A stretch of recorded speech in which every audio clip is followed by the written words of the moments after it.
All right, so welcome everybody to the House Bill 5006 work group meeting. This is Robin Harkless with, I should change my name too on the screen, with Oregon Consensus, providing facilitation services to the process.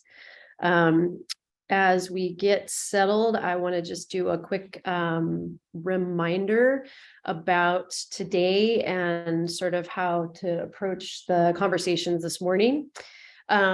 We are trying to avoid doing too much by way of chat conversations unless we specifically invite people to do something in the chat. It just kind of helps minimize having two or more separate conversations going on at the same time. So rather than use chat, use your raise hand function on the Zoom, and we'll call on you and you can have the conversation directly with the work group. So today is all about reviewing version 3 of the straw proposal. This has been an evolution of thought since the last couple of meetings where we've had some deliberative topics on the table, and it's involved some of the ideas. It's also based on some changes that were suggested from version 2 that were in written feedback. Although we didn't get a lot of written feedback, those were also considered and sort of woven into version 3. Just to kind of set the expectations for today, I just want to remind everybody that this is the second to last meeting of your work that we have scheduled. So the final meeting is scheduled for December 6th. And what we'll be doing today is really, it's an opportunity to do some basically final deliberations on these recommendations that are in version 3. And what we will be doing today is conducting, again, a gut check poll on the different recommendations after some discussion within each, to just allow the group to actually see where you're trending with these, how closely aligned you are, whether there are kind of strong trending agreements or not. And it's not the final formal consensus check. So you can kind of weigh in without it feeling the weight of the final check. But it's really important at this point for us to understand kind of where this is headed. And it's a service to you, the work group, to be able to see that. If for whatever reason you are just not prepared to weigh in, just don't feel comfortable even anonymously putting in your poll check, please just abstain. Just don't do the poll. Rather than us kind of go against what the process is, let's just say, if I'm not ready, I'm not ready. I'm not actually going to weigh in just yet. That being said, it's really important for you to have your voice heard in this conversation if you have particularly strong sentiments around any of these recommendations. And when I say that, I mean strongly toward, I think this is a really important and valuable recommendation that we should compel forward, or I have serious concerns with this and don't feel good about this at all. And here's how I would propose to the group that we rectify that to get me to a higher level of comfort. It's not about wordsmithing today. We're actually going to potentially set up a kind of an alternative channel for those of you that are interested in doing kind of reviews for like consistency in the wording and stuff like that wouldn't change the intent. Today is really around the intent of this, the concept behind this, and whether you, kind of where we're at trending with that. And we have a lot to get through. So I just respectfully ask that we try to use some efficiency with our time in terms of raising the issues that are most important, allowing others to have voice in this conversation, making sure that we give an opportunity to kind of walk through each section within reason. There are some individuals who are not going to be present today that we know of. Kristen, I believe Dan Thorndike is driving and joining by phone if he's able.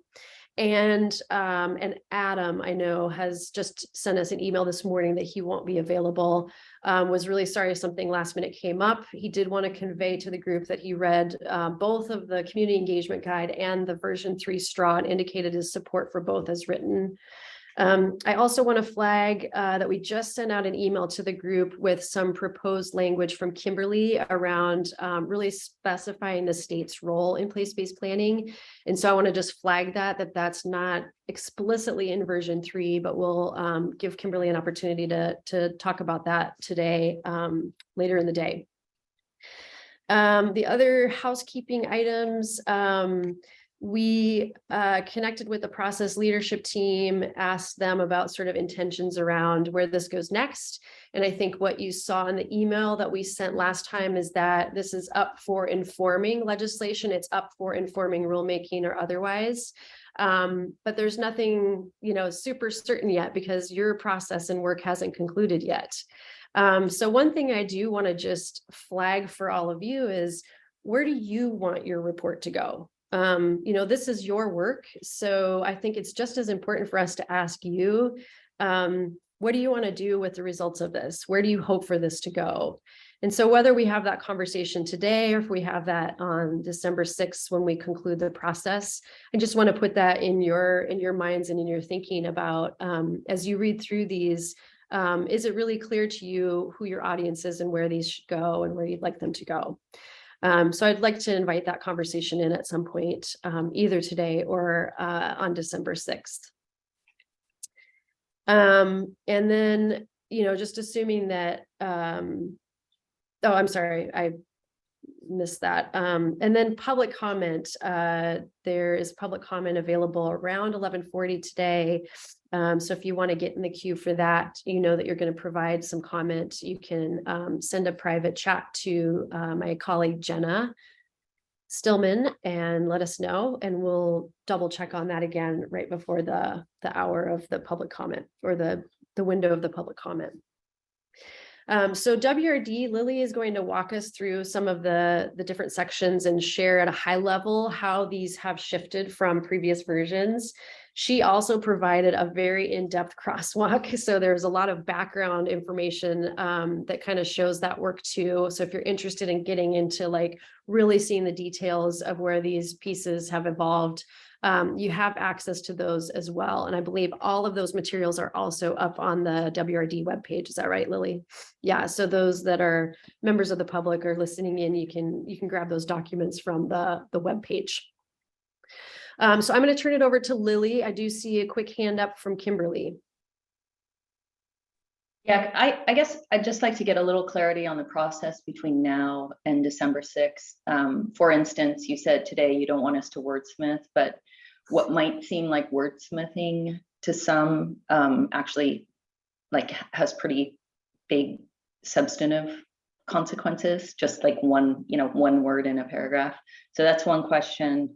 And then also, we're being asked for a gut check, but a gut check is very different than a final buy-off. So if we need to see edits, or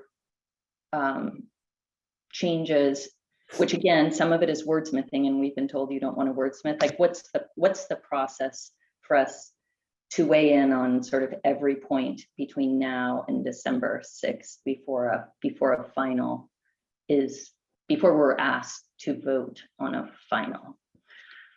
So today will be about flagging what you believe to be major substantive concerns, Kimberly. So I guess I would leave it to you to determine if you think it's a simple word change that just makes it read better, or if you think that it changes the intent of the recommendation itself. That's kind of up to you to determine that. WRD is going to take whatever we work with in this session to evolve to a final version 4.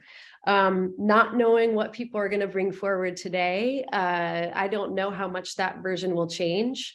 But I also wanted to flag that if it's kind of assisting with minor wordsmithing, formatting, and making sure that there's consistency throughout the document. So we're using the words the same and that they're interchangeably the same, things like that. As we had mentioned in our email to the group, that if there's interest, we can recruit a small group to help WRD work on those things. So if it's substantive in nature, I would say today is a very big opportunity for you to make sure everyone is aware of what your concerns are. And if you have a specific proposal to get you to a higher level of agreement, today would be the day to flag that. And then we'll have a iterative review process between now and December 6th. And so December 6th will be the final formal consensus check.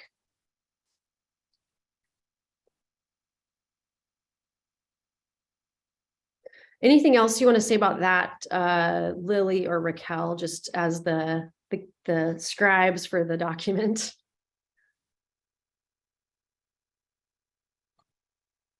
I think that makes sense, Robin. All right, well, let's get into it. So hopefully you have reviewed the version 3 and have really familiarized yourself with it. And what Lily's going to do is just kind of do kind of a high level of what's changed. So I'm going to turn it over to you, Lily, and help us walk us through this. Okay.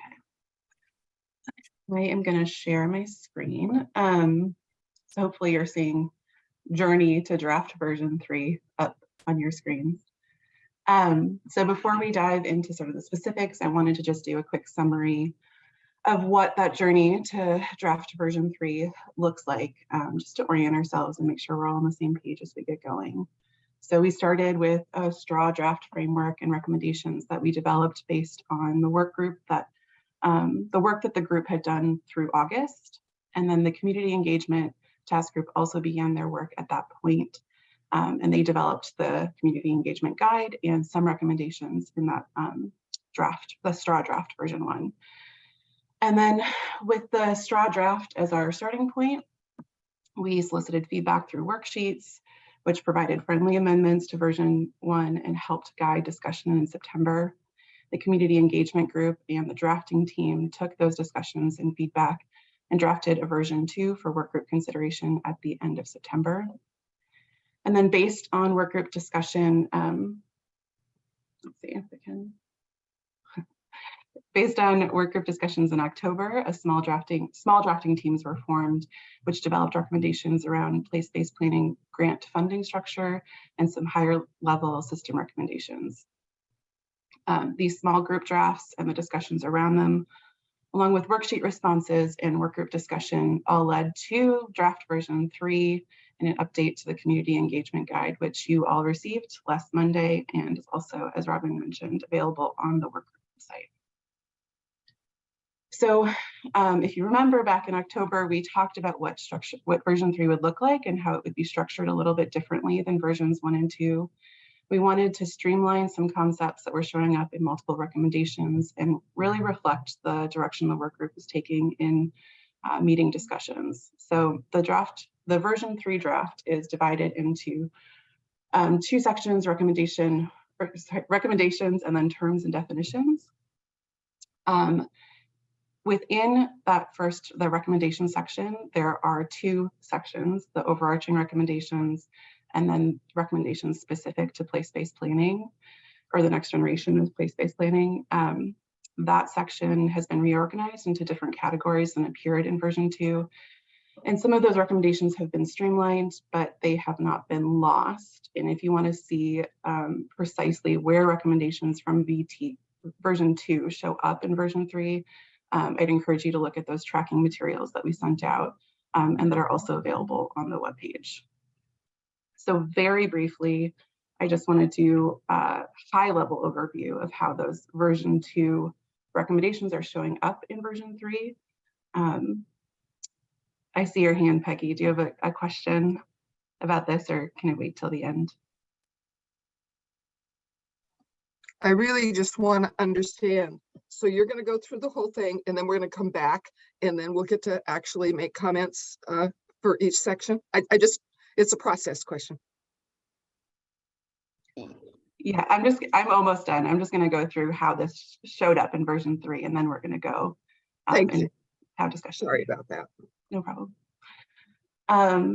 So just very briefly, high level, on the left, you'll see the version 2, how that was organized, and on the right is how version 3 is organized. So baseline sideboards are showing up in the context part of section 2. Terms and definitions have been broken out into a separate section from recommendations. And I'll also note that the pathway diagram has been removed from version 3 since it seemed to be a little bit of a relic from previous discussions.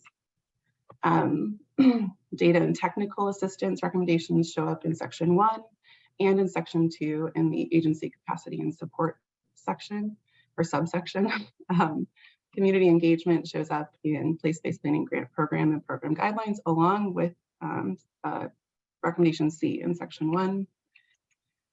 The pathway and process recommendations have been recategorized in section 2. And then finally, sustaining and funding has a direct counterpart in version 3.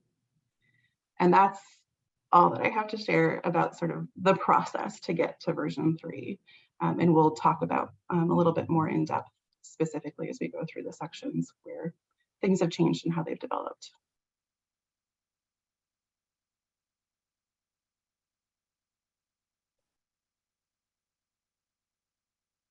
And then I'll turn it back to you, Robin. I think you can just walk us right through. Let's Okay. go. Yeah. Okay, so I guess we'll start with, let's see, section 1. So in section 1, sorry, I have a lot of windows open. So section 1 was introduced by that small group on November 1st. And in that meeting for recommendations A and B, there was some concern brought up around the language around data inventories might be more useful with a more specific direction to target the question we're trying to answer. So that piece around data inventories has been moved to the place-based planning section, section 2. And recommendation A is a broader recommendation around data, but still includes that language around climate-informed water budgets. And then recommendations B and C from that small group drafting has remained largely unchanged. Okay, hold on for just one moment, Lily. So request to pull up the language. So Jen is going to pull that up so people can actually follow along in the section. And we also see Kimberly's got a comment on an item that shows up in the document prior to section 1. So in this, just below the HB 5006 recommendations, Kimberly. Should I go ahead? Yeah, go ahead. Yeah, we have real concerns with the introduction as written. I think we've talked about this in previous meetings, but it's our feeling that the introduction should simply state, what the group was charged with and the process. This paragraph implies that we have been working together to inform future legislation and rulemaking, which I think as work group members will recall, I think the question has been called by sort of different stakeholders across the board over the months. And until the last meeting, at least I did not feel we got a clear answer on this. So I would just, again, ask that it simply, sort of state the charge of the group and the process rather than imply that we all came together to inform future legislation. So I'm going to flag this, Kimberly. We've got it down. I'm going to flag this as part of the conversation with the group about what is your intention with this, not just what the charge has been, but what the group wants to do. And I think maybe let's make sure it's reflective of that. So we'll flag it and circle back to that. All right, so let's look at section 1.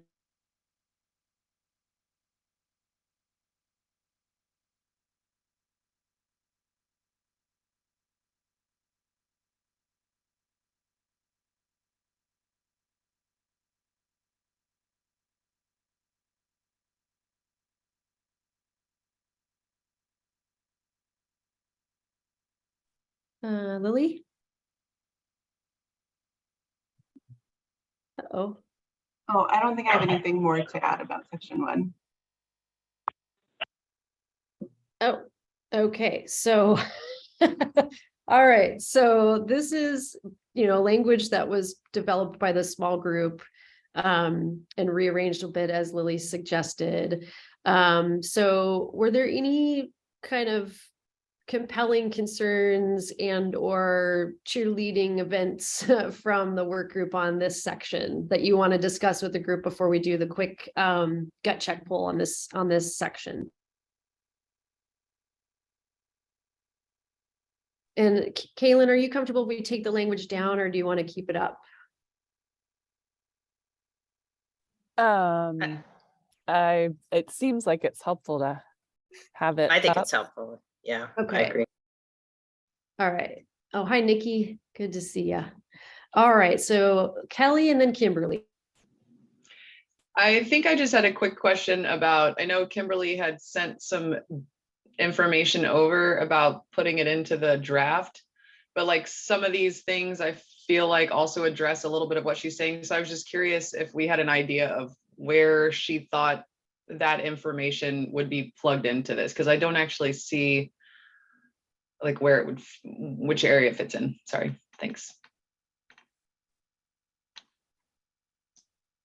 So maybe Kimberly speak to that and then whatever your hand was up for that.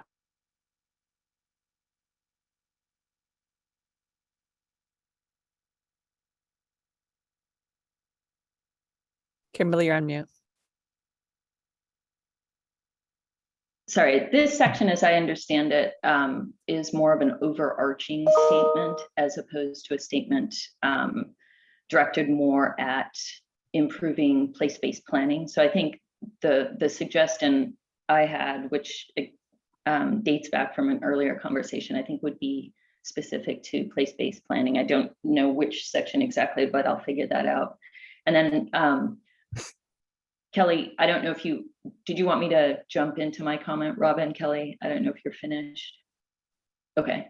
My only comment, I think, is, so the note on recommendation A,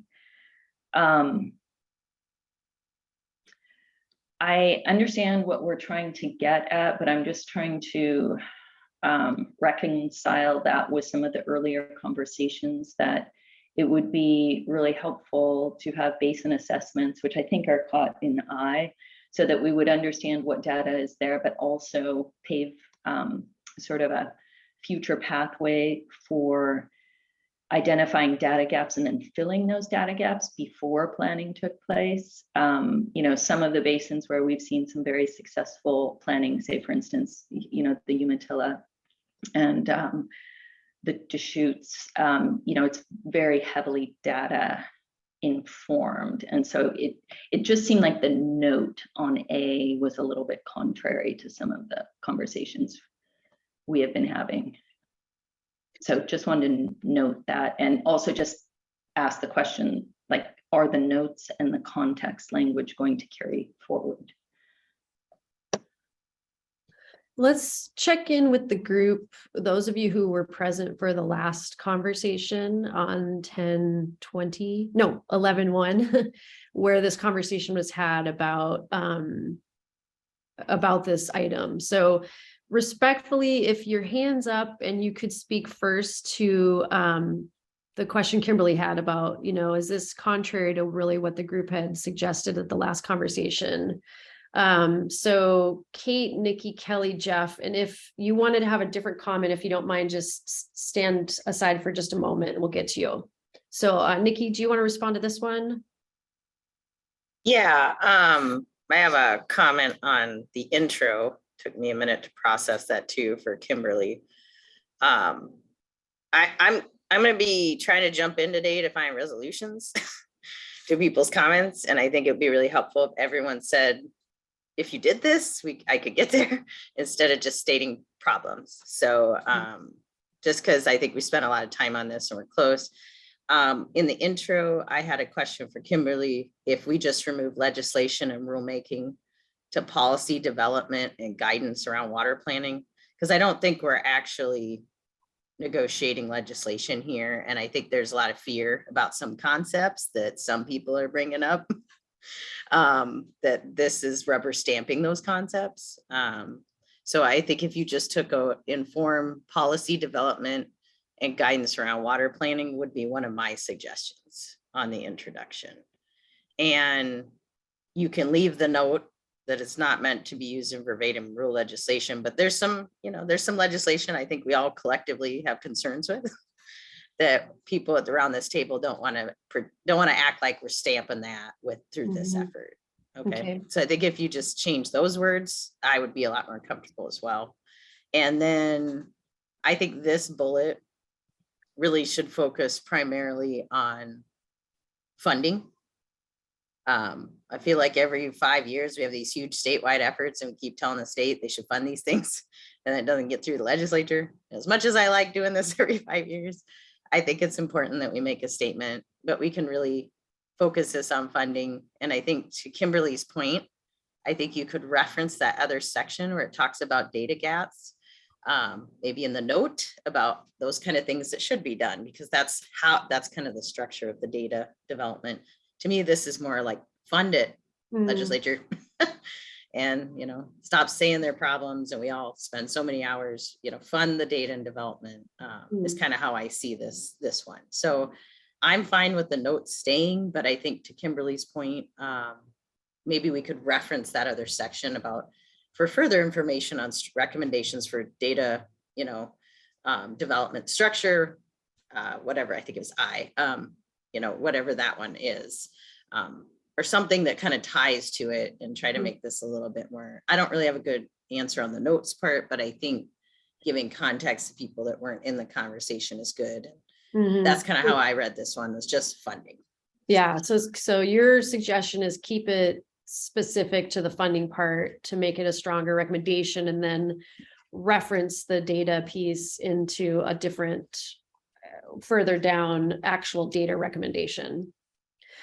So Kimberly, let me just circle back real quick. How do you feel about the language change that Nikki offered in the preamble, or the piece above the section 1? Are you good with it saying that it would inform policy development and guidance around water planning? Yeah, that's much better. Thank you. Okay. Kimberly, do you want a disclaimer in here that this group's this for everybody, that we agree to these concepts, but no group is necessarily signing off on specific legislation as part of this? Yeah, I think that would be great, Nikki. Thanks for flagging. I'm seeing, I mean, devil's in the details, and we're gonna battle it out in the session.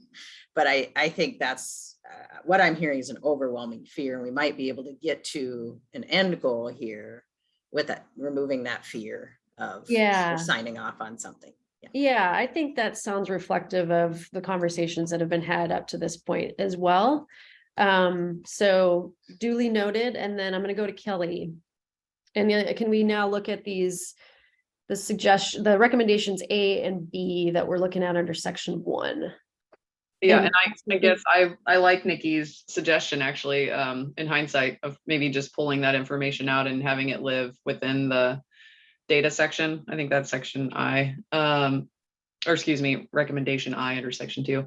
But otherwise, I would say that that note doesn't bother me, because it allows people, I think, to still continue planning and moving forward with doing some good work, whether they've got the whole picture of that or not. Because I do feel like I don't want people to feel like, or this plan to say, if you don't have every single piece of data, you can't do anything.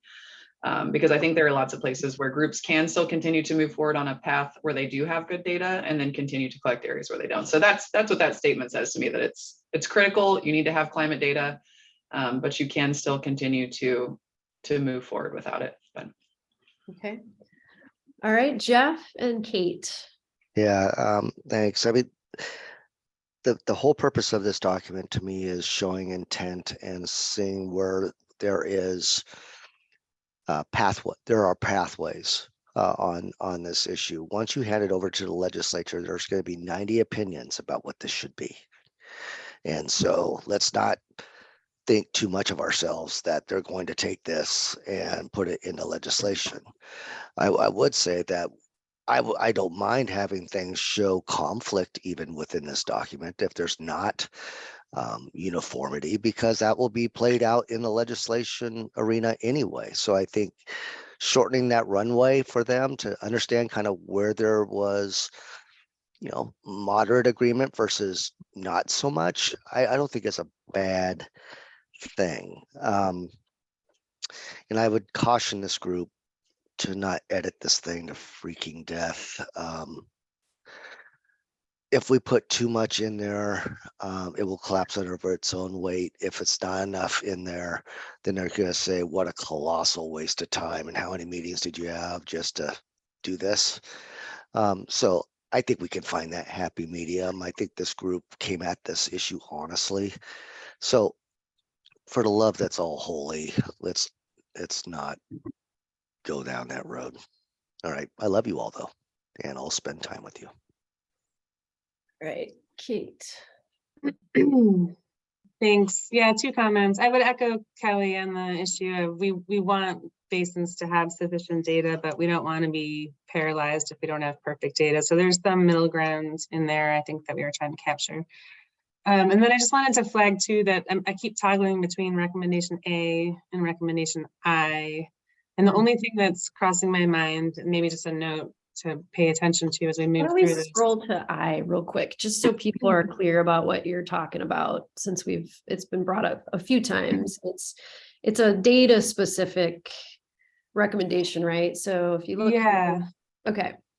So when we looked at the small group that met around the overarching recommendations, there was this desire to understand the data in the state, understand where the gaps were in priority areas, and then, you know, be able to start filling data gaps in priority areas to support whatever kind of planning made sense, whether that was state-led or place-based planning. So I just want to keep our eye on this kind of, so that there's some of that captured in recommendation A, and then recommendation I almost reads like, as a separate effort, you should fund data inventories to prioritize place-based planning. I just think those 2 things could be accomplished in the same effort. And then where state priorities and community willingness came together, you would be doing this with an eye towards place-based planning. So I don't have a specific recommendation. I just wanted to flag that as something that I noticed, that I want to make sure however we capture the data issue, and there were a lot smarter people around the data than me, it's kind of consistent, and that recommendation A leads logically into recommendation I, and they're not sort of different efforts as far as the data. Okay, so I'm gonna just ask if a friendly amendment might be, just based on the conversation so far, to take that note piece and make it actually a reference in A to flag. I think Nikki, you said, you know, structure of data, you know, you said something around how you structure kind of data collection or inventory. That's in recommendation I, that would make the connection point, Kate, from A to I. But also not dilute recommendation A, which I heard was also a concern. So Kimberly, how does that sit with you, just because you were the first person to flag this one? So it sounds like people don't want to remove the note because it does speak to the concern about not letting perfection be the enemy of the good in some ways, around like having a full set of data before you begin planning. But at the same time, it was important to people to say that the data collection itself is a primary thing that you all feel is important to fund and prioritize. Sorry, Robin, just to underline my point, if I wasn't clear, I don't want the full methodology around data just to sit under the place-based planning. If we meant for it to apply to all the potential kinds of planning the state could do in that overarching section 1. So even further to move it back up to the overarching. But I also understand not wanting to dilute the funding recommendations. So again, both, if there's a way to capture both of those. Yeah, things. I hear you. Okay. So Kimberly, let me just quick check with you on this one. Yeah, I mean, I think we're heading in the right direction. I agree that I think with Nikki and Kate that like we don't want to dilute this is about funding data and funding agency capacity. So we just want to make sure that is clear, I think, to the legislature without caveats. But okay, I think we're treading that needle. Okay. I did have my hand up for a different topic. Oh, go ahead. I'm gonna lose that. Yeah, go ahead. Let's go back up to the overarching recommendations. So just real quickly, and some people might think this is wordsmithing, but I would argue it's not. Under B, I would change cooperation to participation. And this is, the suggestion is reflective of conversations we had early on about ensuring that agencies are at the table participating as work group members, and having the freedom to advance their missions. And there was a tension raised in the place-based planning assessment about the role of agencies in these planning groups. Whether, I think what we want, or what at least Waterwatch would like to see, and I think others, is that they are active participants in the process, not just like technical experts. And the word cooperation I think does not ensure that they sit at the table as an equal. Well, Kimberly, isn't this the overarching one, not just specific to place-based? Yeah, but I would say in any planning that, I guess maybe I'll defer to the agencies, but what we don't want is for agencies to become only technical advisors and not have a voice in planning that affects water in the state. These agencies, as we've discussed in the past, these agencies represent the public voice in whatever their mission is, whether it's ODA, whether it's ODFW, WRD. And I just want to ensure that we don't unintentionally, by use of this word, sort of quash them in what they can do in planning. So let's ask the agency folks on this one. Recommendation B, how do you read that?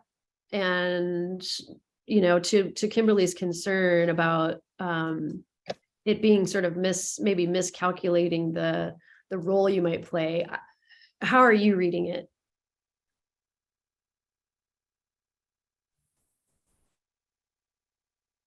Well, this is Chandra.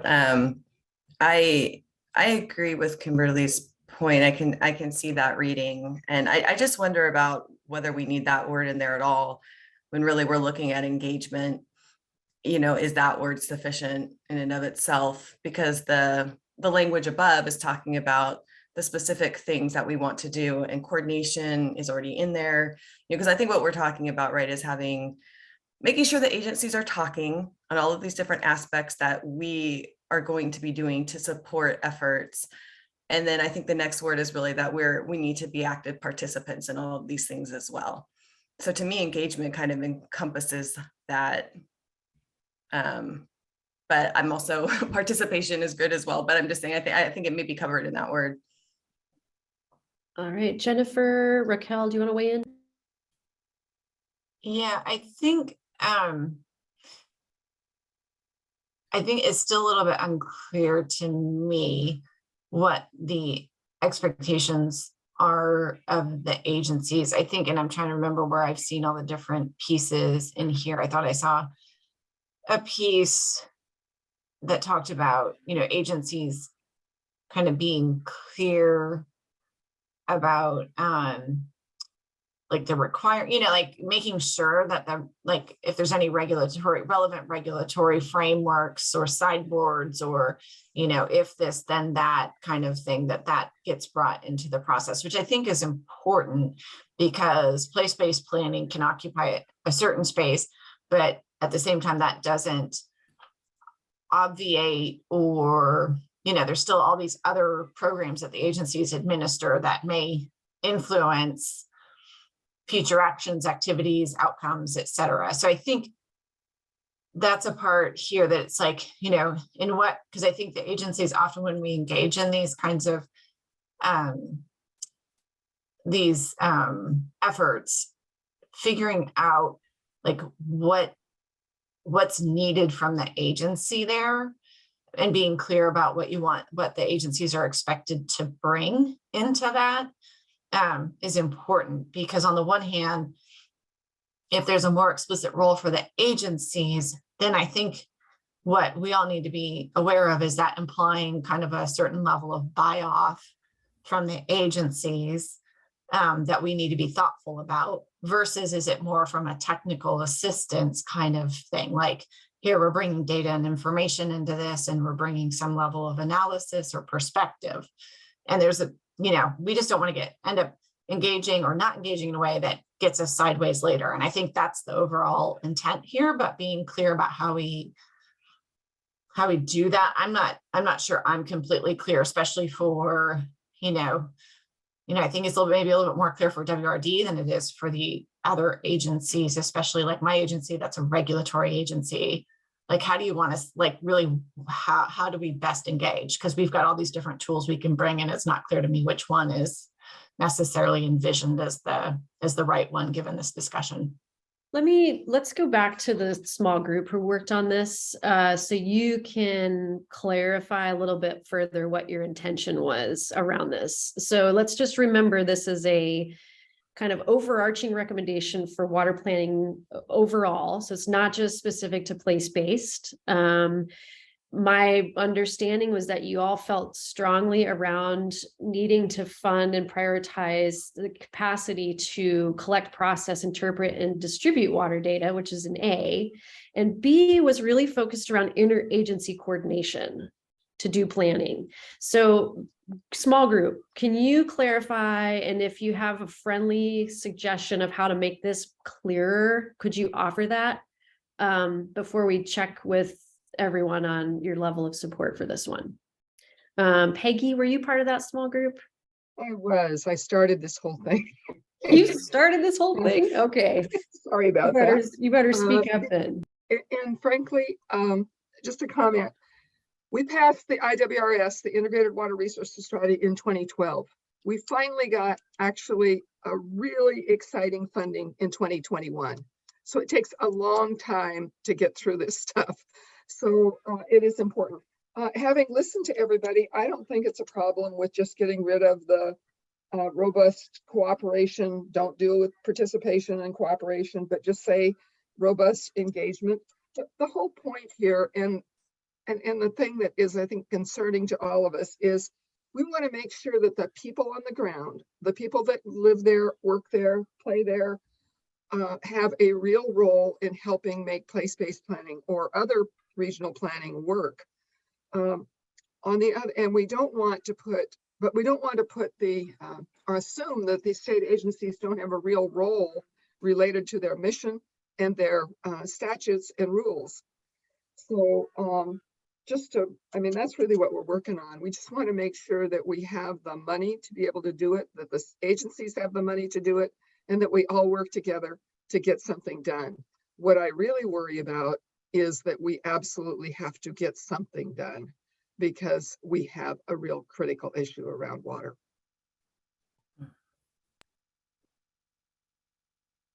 Anton? Yeah, and I think the conversation is going the right direction. We need to focus on engagement. And I think we saw this in the Grand Run during that planning effort, when it wasn't quite clear the capacity in which agencies were at the table. And it needs to be clear that the agencies are there to advocate for their missions. They're not just there to answer questions, provide technical assistance. And where this, I think, provided some trouble for us in the Grand Run is it wasn't clear at the outset. So I don't know that the agencies felt like they had the latitude to speak as freely as maybe they needed to. And then at the end, when we went through the state recognition and the evaluation of the plan, there was a lot of feedback that was sort of came as a surprise to the basin, because the agencies weren't able to put that in at the beginning. So I think we really need to create a space for the agencies to engage, not just cooperate, because cooperate sort of connotes like you do what we ask and no more. So I think if we go toward engagement, that would be good, but we definitely need to give space to the agencies to fulfill their missions. And that's not always a popular message, but they need to be able to communicate that honestly and feel like they have the space to do that. So would anybody be willing to put in the chat and rewrite, just a quick refinement of this that speaks to funding, directing, appropriate level of agency capacity needed for interagency participation in support of water planning and management. That kind of strikes a bunch of the types of things that you'd be doing. And Kimberly, sorry, I'm not going to put you on the spot, Kimberly. Anyone that's willing to put a little rewrite in the chat that we can consider. I like the conversation and the suggestions that just said take out cooperation and, so it's not even a full rewrite of B, just take out those words, which is simple. Remove the cooperation. And yeah. Okay. Yeah. All right. All right. Any other final kind of comments on this section, strong comments on this section before we do a quick gut check poll on this one? And this is going to be for A, B, and C. So remember, C was putting in the community engagement guide into an overarching proposal that just says it should be provided to all water planning and management in hopes that it'll provide support. All right, so let's Where remove. are we with the note? Oh, let's go back up. Sorry. It sounded like recommendation A would be just the words that are not in the italics. And then you'd put a note kind of below that's not part of the recommendation, but makes a reference to recommendation I. And then there's potentially a proposal to move recommendation I back up to the overarching, not just specific to place-based where it sits further below, or maybe you choose to do like a duplicative one on that. So that's where I think things stand. Peggy, if anyone feels strong like that I didn't get that right, please speak up. Okay, I just would like to see it, if we're going to do section I think we want to do it in both places because it's really important.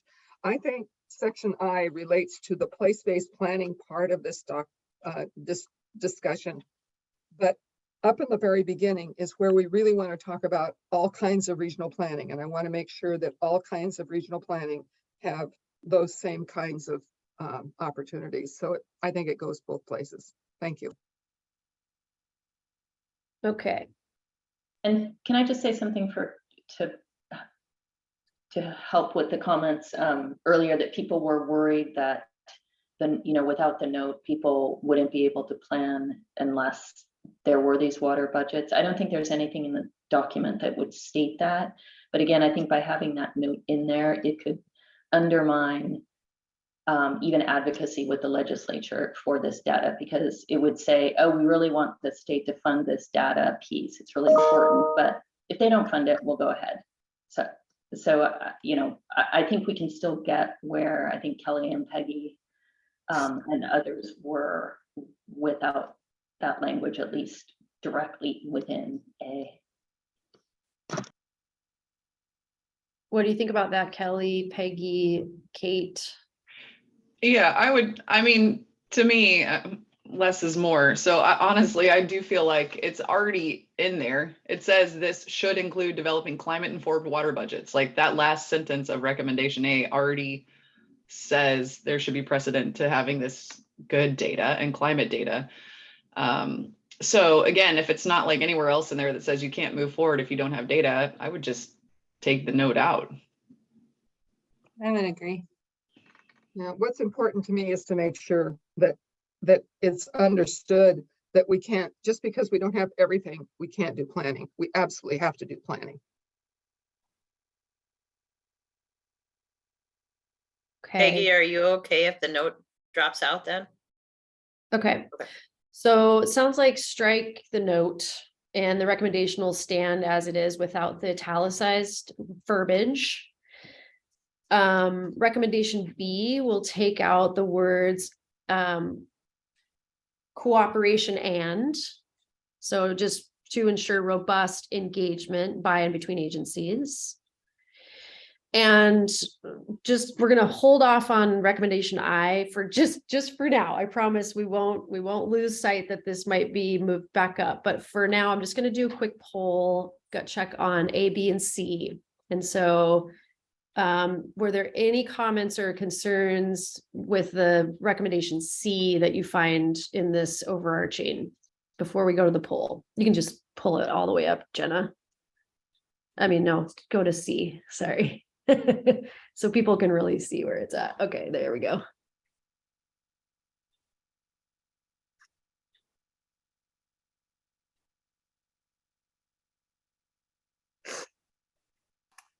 All right, let's Robin, I do, had one, are we Oh. still gonna do we still need to reference I if we take the note out? That was one question for the group, or should we just take the note out and no reference? Seem to be the two options. well, actually, the option I think that's on the table, Nikki, is to move I back up to this, so it becomes its own standalone within the overarching. That's what I heard. Okay, I just wanted to That make- clarify that. Okay. All right, so on A, B, and C for now, we'll move I up in a little bit. Quick comment from Kaylin and we'll do the poll. Thanks. Can you scroll up just a little bit to the italics? Oh, sorry, back down. Context. We haven't, just wanted to be able to look at that for recommendation C.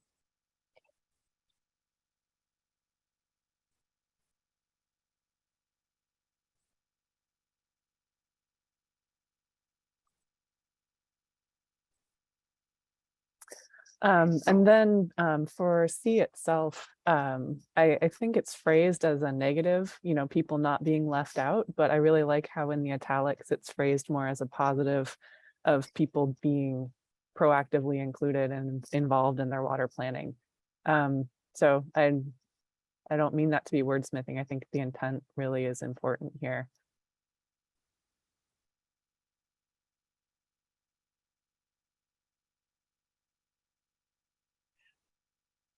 I'm sorry, Robin, to not have my hand up because my reaction button is being finicky.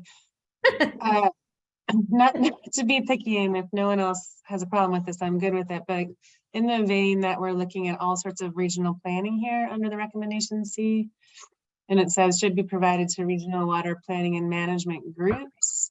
I actually wonder if it's more regional water planning and management efforts, whether they're state-led or place-based planning groups.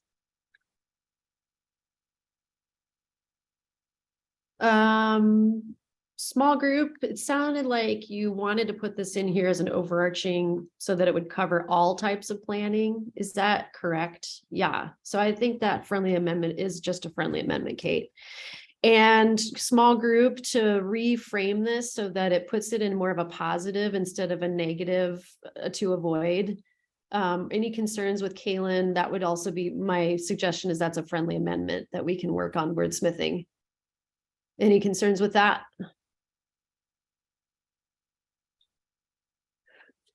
All right, let's do the, oh, Kimberly.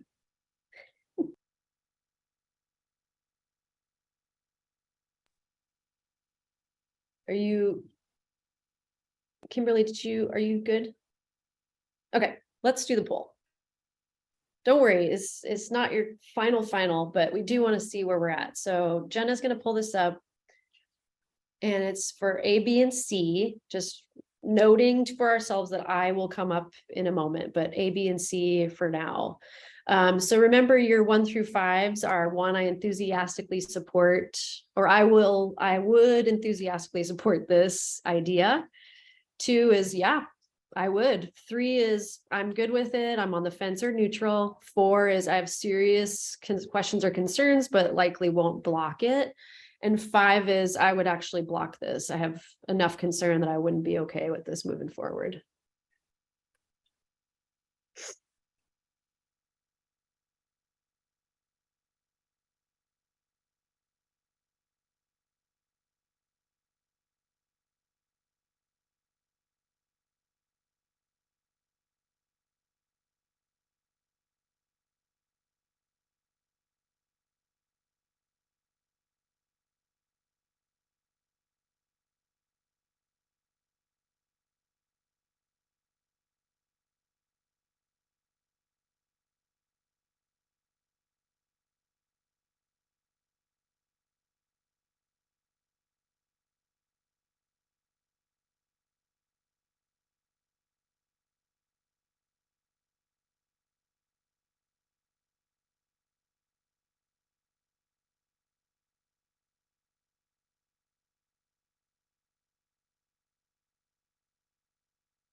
All right, let's take another 15 seconds or so if you haven't weighed in and you want to.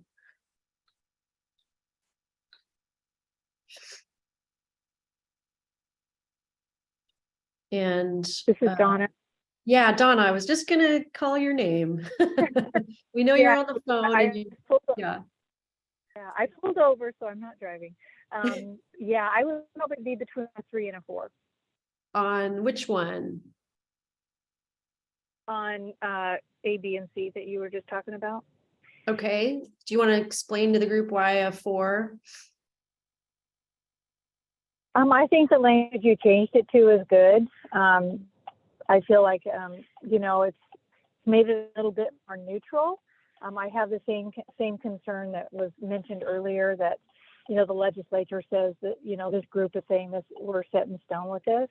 But I think that you've changed the language to make sure that, like from groups to effort, I think that's good. Yeah, just all the different things. I would have said something if I saw something totally disagreeable. Okay, thank you. All right, we got one more person weighing in. And it looks like we've got trending solid with agreements on these 3. So thanks all. Let's move on to the next section.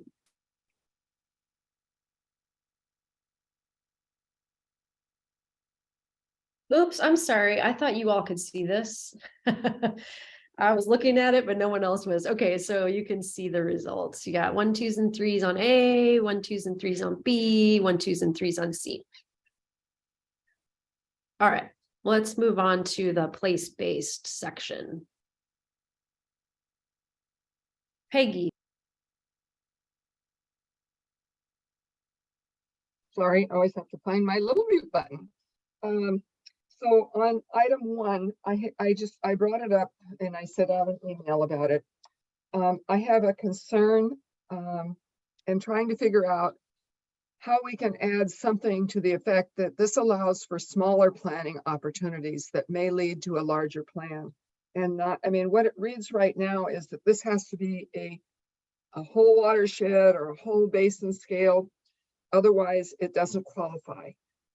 And I think we have talked about, or a number of people have talked about smaller opportunities.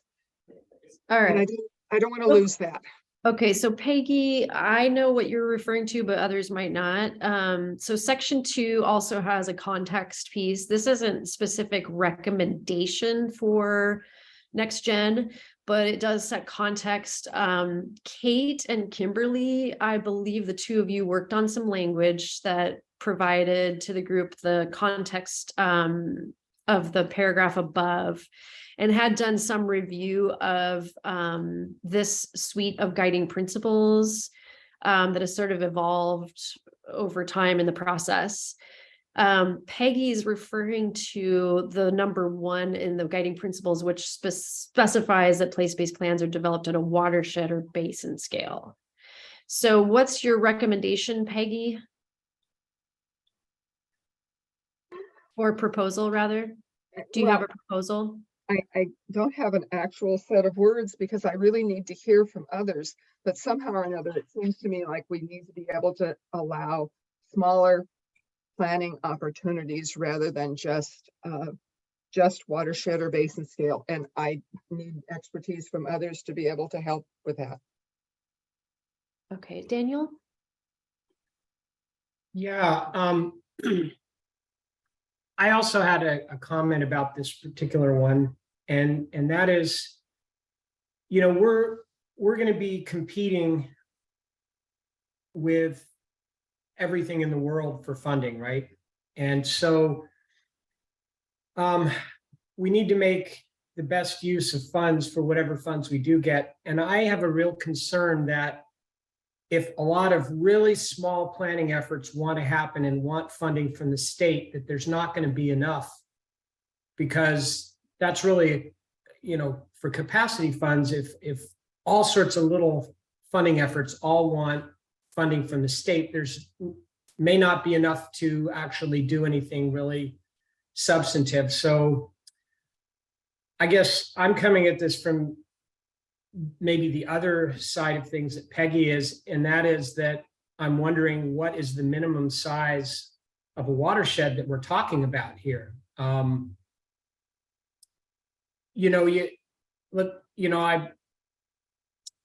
guess take, for example, the effort that was done in the Grand Ronde, since we've heard about that. I mean, what if like 6 different smaller watersheds within the Grand Ronde all wanted to do place-based planning? Would that have made sense? And yet, at some level, the groups within the different basins, there has to be some sort of organic agreement about what makes sense for people to come together to do that planning. So I'm just wondering, do we want to make any kind of recommendations on what kind of the size of watershed we're talking about? Because watershed could mean different things to different people. I mean, you look at the USGS system, hydrologic unit codes, they have 4th field and 5th field and 6th field. And so, what are we talking about when we say watershed scale? Kate? Yeah, well, I was going to reference that I think the word watershed has a bit of flexibility in it that might accommodate Peggy's concern, because the different hydrologic unit, the HUCs, HUC 8, HUC 12 watersheds are all different sizes. I don't know that's a good point. And do we want to find a minimum? Maybe we just leave flexibility in this and that can come out in the wash later. I will say, for a reference point, one of the matching funds for place-based planning, which is Bureau of Reclamation's collaborative water management planning grants, which are very geared towards this kind of thing, do have a recommendation, and I forget if it's HUC 8 or HUC 9 watersheds. So I'm a little agnostic. I like leaving it maybe a little bit flexible at this point, and then maybe this comes out in the grant process. But I do understand that point, that you want to have big enough scale that you're capturing enough impacts, because watersheds affect each other. Anton and Peggy. I think flexibility here is good. And again, this is going to come a lot from whatever the local planning unit is and what makes sense there. I think the thing we really want to drive home is that it needs to be a hydrologic boundary that we use for planning, not a political boundary. That's where we get in trouble, working the wall up where the watershed spans 2 states, and we've tried to plan for each state independently. It doesn't work very well. So I think just as long as we really capture that in our recommendations, that you need to look at natural boundaries, not political ones, I think we'd be in good shape. Peggy? So thank you, everybody. You have now helped me. As long as watersheds has a flexible meaning, I'm good with the words. And thanks for your help. Thank you. All right. And there's a thumbs up from Kate if you don't see that, Peggy, or others. So let's look at the recommendations. Lily. Oh, go ahead, Kimberly. Yeah, on the principles, I would suggest in number 7, deleting the word implementation, just because we actually haven't come to agreement on that. So I'm a little uncomfortable not deleting the whole thing, but deleting the word implementation. Just keep it at throughout the phases of water planning. Yeah, would be my suggestion.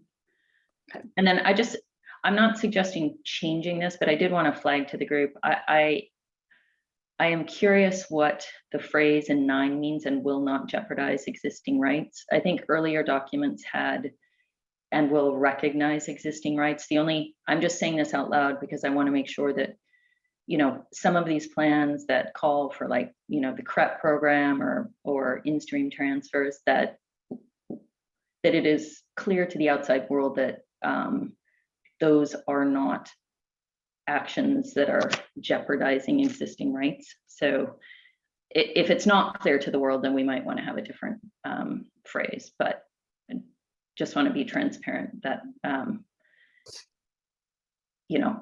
that this group anyway doesn't believe that in-stream transfers jeopardize existing water rights because they're voluntary and CREP is voluntary. So just calling the question. Peggy? So I'm going to go back to Kimberly's number 7. I thought that this group had a real passion to make sure that place-based planning didn't just end with the planning, but also included implementation. So I'm trying to figure out where implementation goes, if not on 7.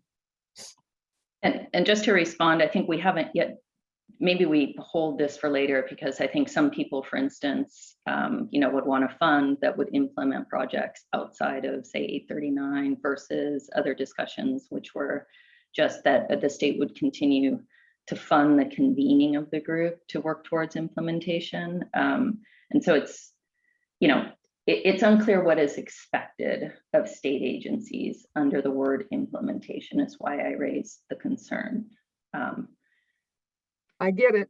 I understand your concern, but somewhere or another, we need to say that we expect the state to help implement those plans. And so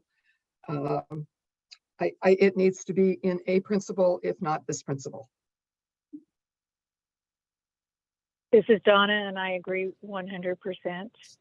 And also, I'm okay with leaving the words in, not jeopardizing existing water rights, because we do know that is voluntary. So I don't think it takes away from voluntary by leaving that language in there.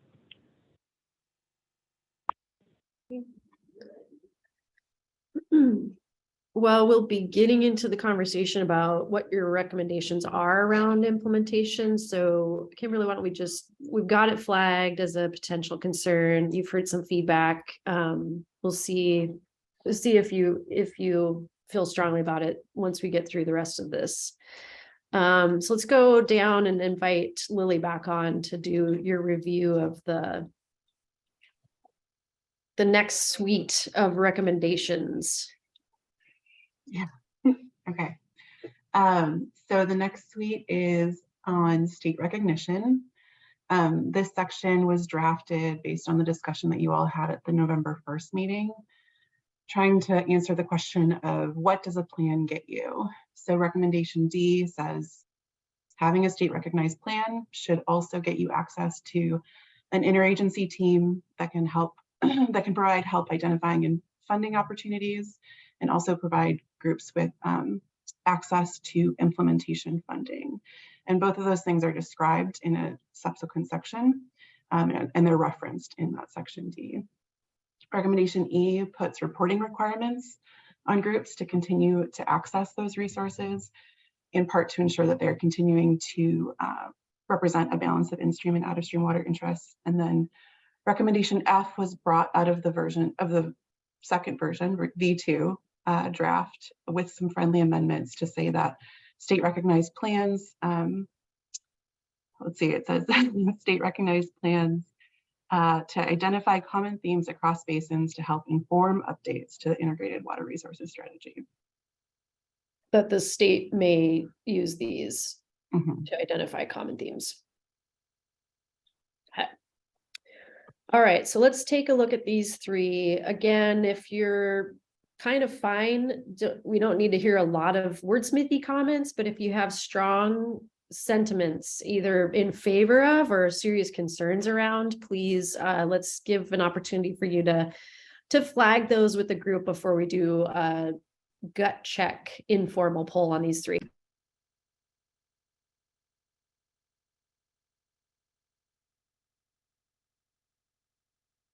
Kimberly.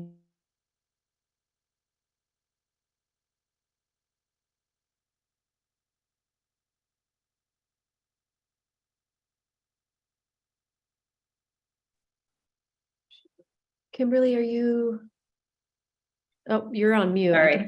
I couldn't tell. Babbling away. I do have I have a concern with recommendation D, the first bullet. It's a concern I raised at the last meeting, at this meeting. It is really unclear what this would bind agencies to do. you know, I agree, it makes some sense to have funding, you know, to keep the group together to implement the plan, but you know, and I know we talked about, you know, that maybe the agencies put together a document that, you know, has all the funding opportunities, but that's different than saying all agencies are on board into the future to do things that really the group should be doing. And it's also unclear, provide other implementation support. You know, what does that mean as far as projects? It just, I don't know, that one is one that we have significant problems with, just because it is so undefined, I think. So before we get to Kaylin and Peggy, I was at the meeting too, and there were some specifics that came forward. It sounded like this being too vague is the concern, that you do agree that there should be some level of interagency support through this phase, but that having it be so vague. So can I just ask those of you that were at the last meeting, Chandra, others, you did actually come up with some specifics, and I don't know if that gets us anywhere, but I want to just give you an opportunity to share if there were more specifics around this that you thought were important that maybe the group might want to recommend. Well, I recall the conversation around, you know, kind of the funding toolkit, if you will, where the agencies were able to provide existing resources to help direct or more organized different funding sources that are available that might meet the need for implementation and make sure that that's readily available to the planning groups as they're moving forward. So I certainly can envision having resources such as that, and something where we're coordinating as agencies, right? So it's a one-stop shop, if you will, for access to funding resources. That was a conversation I recalled. I think we still had a lot of, well, maybe it was just me, but a lack of clarity as to any other implementation support beyond, you know, connecting folks with available resources and showing them where available information was to utilize, like, you know, as far as grant writing. And, you know, we talked a little bit about having potentially someone like the complex basin coordinator at Water Resources Department helping to navigate actual grant applications. I don't know if we all got an alignment there. But I think the starting point was, you know, we have a readily available one-stop shop to connect you to the information that we have on available resources. And then beyond that, I'm not really sure that I heard a consensus, so. Okay. Peggy, you were at the meeting. I saw you nodding your head. Yeah, Do you recall? so here's the issue that we're trying to get at. And this is not just about projects. It's not just about storage. It's not just about a dam or a whatever. It's about all the different things that a plan might need in order to implement their plan. And I think that's what we were trying to say. So that's why we were vague, because there are a million ways that a plan can be implemented. And we just wanted to make it clear that it wasn't just around the water resources feasibility studies and their implementation grants. It's about all the different opportunities and the different ways we can implement plans. Kaylin? Thanks, Robin. I guess I'll start off and say I was out of the country for the last extra meeting on the 1st, so I apologize for missing that conversation. I guess a few points on this one. I wanted to pile on to Kimberly's comment about other implementation support being very vague and problematic in that regard. Having participated in a couple of the place-based planning pilots, I know this was a persistent question that groups were asking of, you know, once we get through this, what happens then? And I think that we would do well to provide clarity around what we mean about implementation support. So I guess I'm pushing back on providing a counter argument to Peggy's about keeping this vague. I think if the way it's written currently, it can be read as, if you've got a recognized plan, then you are first in line for getting funding for your project that you've identified in this plan. That may not be the intent, it may be the intent, but I think vagueness is our enemy here. I think also, I mean, I would feel much more comfortable if this was talking about providing continued support to continue to convene these groups and to be able to keep people together to stay coordinated. That was a huge question mark for the group that I was a member of for the Midcoast, of like, what happens at the end of this? Do we have any funding to keep meeting and to keep talking about water planning? I think, can I just pause for just a moment, Caitlin, because I believe there might be a recommendation that is specifically to that you see in the implementation. Lily, help us out, please. Recommendation E. Recommendation E, let's go back to it. Oh, it's right there at the top of this page that you're looking at. Caitlin, if you could look at that real quick. I do see that, and I think these are then coordinated. So then if we're talking about implementation support being support that allows groups to continue to make progress on that, that's different than providing funding for implementation of projects that are identified within a state recognized plan. The other point that I wanted to make was that I don't see it called out elsewhere in this draft, but we jump into what having a state recognized plan gets you, but I'm unclear of whether there's a recommendation around developing more clarity around what recognition actually is. And I didn't see a definition to that. So if that's elsewhere, I apologize for missing it. But it seems that we've kind of jumped ahead of recognition into what getting recognized gets you.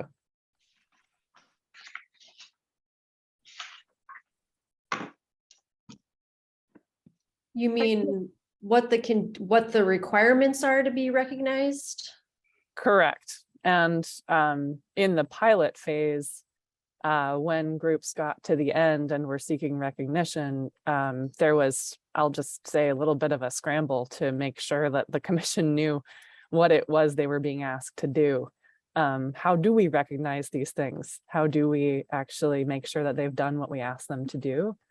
I'm not sure if that was something that was discussed at the last meeting of trying to come up with better guidance for the commission to recognize, or whether we think it should stay with the commission to recognize. And if we're going to be silent on that and perhaps defer to the place-based planning assessment, maybe we should just be express about our silence, if that makes sense.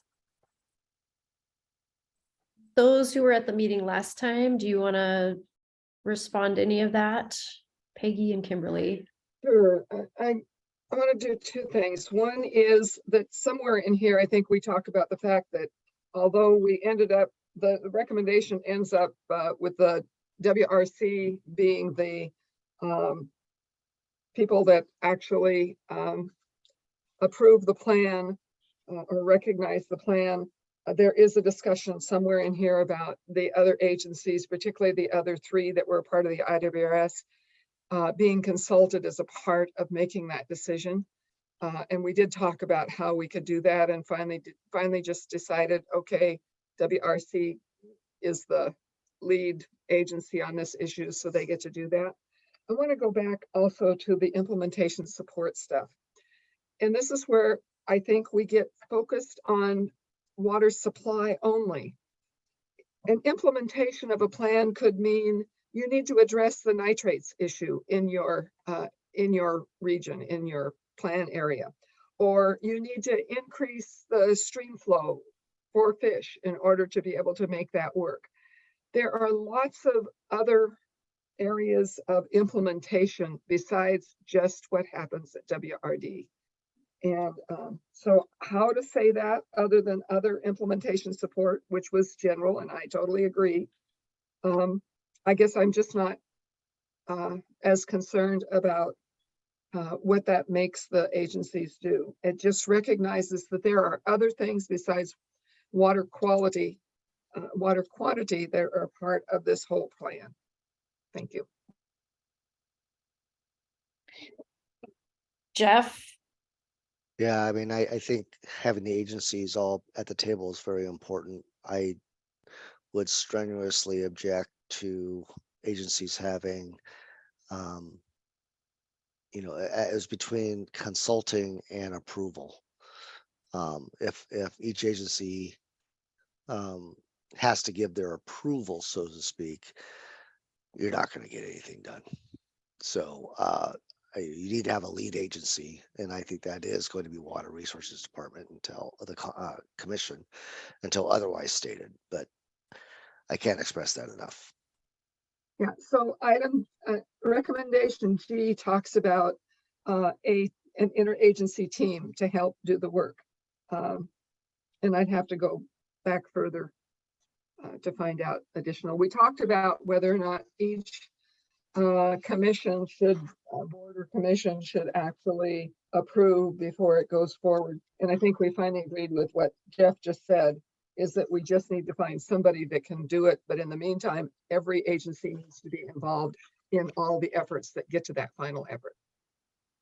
So that's, yeah, that's reflected in G, that it's a consultation process, but not a joint decision, you know, formalized decision-making. Although what we heard from even the agencies last time was we could formalize that in a way that allows us to be kind of consistently participating and consulting on these things along the way with water resources. Kimberly, and then we're going to do a quick check on the recognition just to gauge. It's not the end of it. Go ahead. Oh, and I see you, Chandra, as well. This is a little bit of a different subject, but we haven't talked about it yet, but I want to raise it, which is I think we need to have a discussion about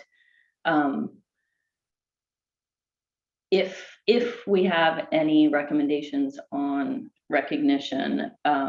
You know, certainly that applies to plans moving forward, but we have had some plans that have been recognized in the past without these sideboards. And so I think there would need to be a process to ensure that the plans have continued to move forward in a, you know, in accordance with, you know, the criteria of place-based planning. It should not be assumed. I feel strongly it should not be assumed that the existing plans are grandfathered in without some sort of process. Does E get there, Kimberly? Can you just review that while Chandra, and then we'll come back to you. Chandra? Yeah, so I guess I still share some of the concerns around the broadness of the implementation wording as well. And actually the recommendation G, I think does assist me there. And I'm just wondering if this is consistent with what other folks are seeing, because the three implementation points here seem to suggest or be consistent with what we talked about last meeting. And the first is that, you know, we will assist as states, right, coordinating around funding opportunities. Again, the toolkit connect you with where you can go, right, to what might be appropriate to move forward with certain projects. The second is that we have a conversation around how well the implementation is progressing to ensure this balance of in-stream and outstream strategies. That's going to be something that you're going to be putting forward to the legislature. And we maybe have a role in that dialogue to say, hey, is this proceeding in that manner, right, where we all feel like the balance is being retained. And then the third is the ad hoc. And this is where it maybe you have more broadness left, but is, you know, the agencies are going to continually coordinate and understand what we're each doing in the context of our mission and in the context of which of these plans are moving forward and where our respective authorities lie. And so in this work planning and budgeting, I think maybe you could, I don't know if you caveat that a little bit, but it's like, I still think the missions of the agencies are going to need to come into play with the priorities, right? That dictate how we expend all of our resources. And I think that 6 maybe captures that. So, or maybe we could add a little bit more to that one. I don't know. I guess that's still the bucket that's a little bit more amorphous to me. But those 3 areas are where I see us having some level of support and implementation. And so I don't know if people agree with that, if we could just reference down to that recommendation G, right, as kind of guiding where that other implementation support is going. It's consistent with this. And I think maybe on 6, if you say something like consistent with agencies' missions and authorities or something like that as well, that could help make sure that the agency still has some level of discretion in determining what they're working on, consistent with what we're putting here too, if that makes sense. So let me just, I hear you, Chandra, and actually I'm seeing that people keep going over to these. And in fact, even as it's written, they're referencing down to a lot of the implementation pieces of this. I'm just going to take a risk because I know, Lily, you know, as you were developing this, there was uncertainty around whether or not to actually create a standalone set of recommendations around recognition rather than move to like the gap between finishing a plan and getting it recognized, and then what, if any, supports would be ongoing to move groups or assist groups in moving toward implementation and even in their implementation processes. So the one thing that I did hear from the last meeting about recognition that, you know, was different than what you would see in the pilot phase is an E. It's that in order to maintain recognition, that there would be these required kind of biannual reports that would demonstrate progress. And in addition, there was this commitment recommendation around interagency coordination to consult to ensure that multiple benefits, multiple things were being met, not just, as Peggy suggested earlier, not just around what's within the purview of the Water Resources Department, that it's really a broader swath of issues and concerns and different authorities that need to be at the table to recognize and kind of assure that these plans are meeting something broader than that.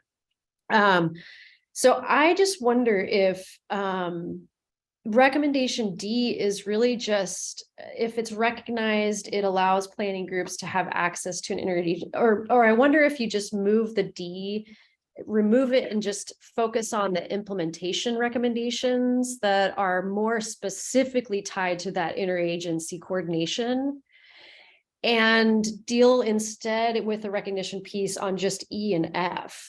And I know I'm taking a risk here, and I don't want to take liberties that are off from where the group is trending, but that's what I'm hearing. So can I just get some feedback on this notion so we might be able to streamline our kind of quick poll on this section of state recognition recommendations?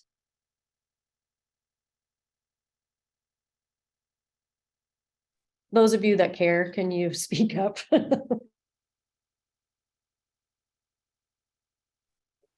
Sorry, sometimes it's difficult as we try to move back and forth between pages. And I am looking at, I am now moving on to recommendation G to see how that fits with, if we get rid of D, if the concepts are still there. That's the, Thanks. that's the issue. Let's pause and just have everyone do that, if you would. Just look at G and see if, compared to D, if it kind of gets there, but does get to the more precision that Kimberly started out saying. This is so vague, it doesn't really provide a lot of direction, and it actually leaves some vulnerabilities open.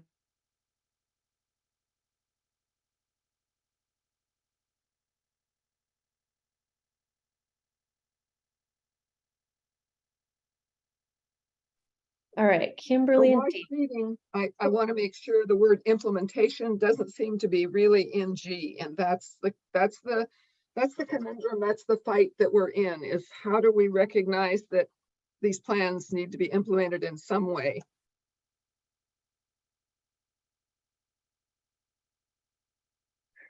Okay, Daniel? Yeah, couple of things, and that is with this interagency coordination. I think we need to kind of steer a fine line between just really making sure that they're all going to be at the table and not like trying to tell them how to do their job. You know, in other words, I think that thing that Chandra said about saying that you have to say about your mission, because they each have a different mission. So I think as long as we have really strong language that says, here are the agencies that we feel really need to be at the table, I think that's the key thing we need to do.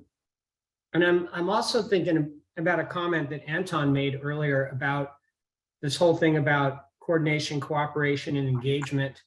And I think as long as we really have these different agencies engaged in this process, that's what we're really after. I'm not sure what the best language is, but I think that's really what we're after here. Okay. So I would consider Chandra's earlier comment of number 6, a friendly amendment to add within existing missions and authorities, something that is clarifying of you're not sort of moving beyond those confines or the scope of your authority. But I think that's a friendly amendment. The question on the table is, can you get rid of D? For those of you that wanted to have maybe D in there, is it covered by those implementation pieces further below, the interagency coordination pieces below? Peggy, Lily. Yeah, so I found implementation in number 5. And so I suppose I can live with that. I wanted to mention in G, DSL is missing from that list, and DSL deals in wetlands, and wetlands are part of this whole conversation and maybe a part of implementation needs. All right. Kimberly? Yeah, we do. So Peggy, we also get to implementation in O. And again, my main concern was D, first bullet. Okay. And I think Chandra and Daniel and others have made some really good points. If we could get rid of that language, I think between G, maybe with some tweaks, so we will get at the piece, which I think is important to Peggy. Okay, Sorry, Anton. I'm flipping back and forth, so it's hard to. Yeah, follow. no, yeah, we want to make sure if it's covered enough and it's gonna take out some concerns, let's get to a good place. So Anton and Kate, and then we'll do a quick poll on this one. Yeah. Around D and just that vagueness there. I think it's going to be important that we try to put some sideboards on, what you get if you have an approved plan going forward, and just so that there's certainty on the part of the planning groups as well as the agencies and what they're signing up to provide. And then the other portion, which I think we captured down below, and one of the other recommendations is just ensuring that, this isn't just a one-time thing. Like, basins have to maintain their commitment to collaboration going forward. So ensuring that these basins continue to meet the criteria and are continuing to demonstrate commitment to collaboration will be very important going forward. So and I think we have that in some of those later recommendations. So your point, Anton, was that recommendation D really speaks to what the planning groups get, and recommendations further below speak to what the agency's kind of requirements would be. Do you feel strongly that D should remain in some form?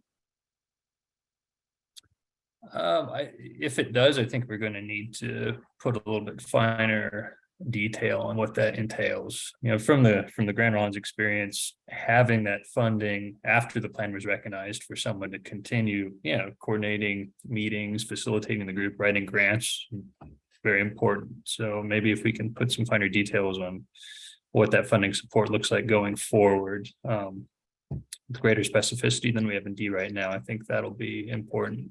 But again, it's going to have to conform to the criteria and make sure that we continue demonstrating collaboration going forward. And so it's going to be very important to condition whatever support the state provides after a plan has been recognized is conditioned on the patient continuing to demonstrate collaboration. So Kate and April. Yeah, I'm trying to stay clear, but there's so much crosswalking. I'm just noting from a higher level that state recognition seemed important to place-based planning groups on what that would get a group. And if we take out recommendation D, all that's left is that they have to report on their side and that the state will use their findings to move the state's goals forward, which doesn't seem to meet the spirit of what people were wanting. So I don't know the answer. I just think some of it we've already talked about and all the good conversation around the interagency support that's, you know, down below, and maybe we can reference that, or maybe we can be more direct as per Anton's recommendation on what funding opportunities along, you know, that are meeting all the sideboards could open up. I think it's all buried below. It's just a matter of how to pull that back up, so that there's something, if people feel strongly about calling out the benefit of state recognition, there's something there. Okay. So not full agreement on just completely stripping this, because it was important to really acknowledge the need and try to put some more specifics around what does it mean to groups if your plan gets state recognized. And just to know what Kimberly put in the side chat, her recommendation was to just take out the top bullet, which is covered under the interagency support below. So maybe the answer is to work with that second bullet, which specifies funding, and maybe Anton and others have ideas if that needs to be refined a little bit more. Okay, so just take out bullet, the first, access to interagency team, but keep access to implementation, coordination, funding, and support. Okay. Okay, April and Anton. Hi, April with Water Resource Congress. So I like others, I'm struggling to track, but I am trying to keep on the high level topics and not wordsmith. I am not comfortable, I should say, as a whole with giving I can give kind of preliminary gut checks on this and other pieces, but I'm going to need more time to digest. And I think the conversation we're having about this state recognition section indicates that there's still a variability of opinions and perspectives just on what a recognized plan gets you. So hopefully we'll have an opportunity to see some updates, and I will reserve my opinion on whether or not I can sign off on the document as a whole once we get to that point. Apologize for missing the last meeting, but I'm trying to track all this stuff. So with all that being said, I think this particular recommendation D is in need of some rewording, and I flipped over to the definition section to see what implementation is defined as, and this seems to be an issue that we've struggled at getting understanding on since the beginning. And for example, I think for some aspects, funding is for funding for the place-based planning or the planning group, community group, whatever, to continue having its conversations or continue progressing its ideas in that planning space. But it could also mean that they're wanting to move past that planning space and go into developing a project, which could have additional phases and aspects that need funding as well. How you fund those types of efforts, I think, is different than how you fund the next step past planning. And there's probably a lot of variability in between.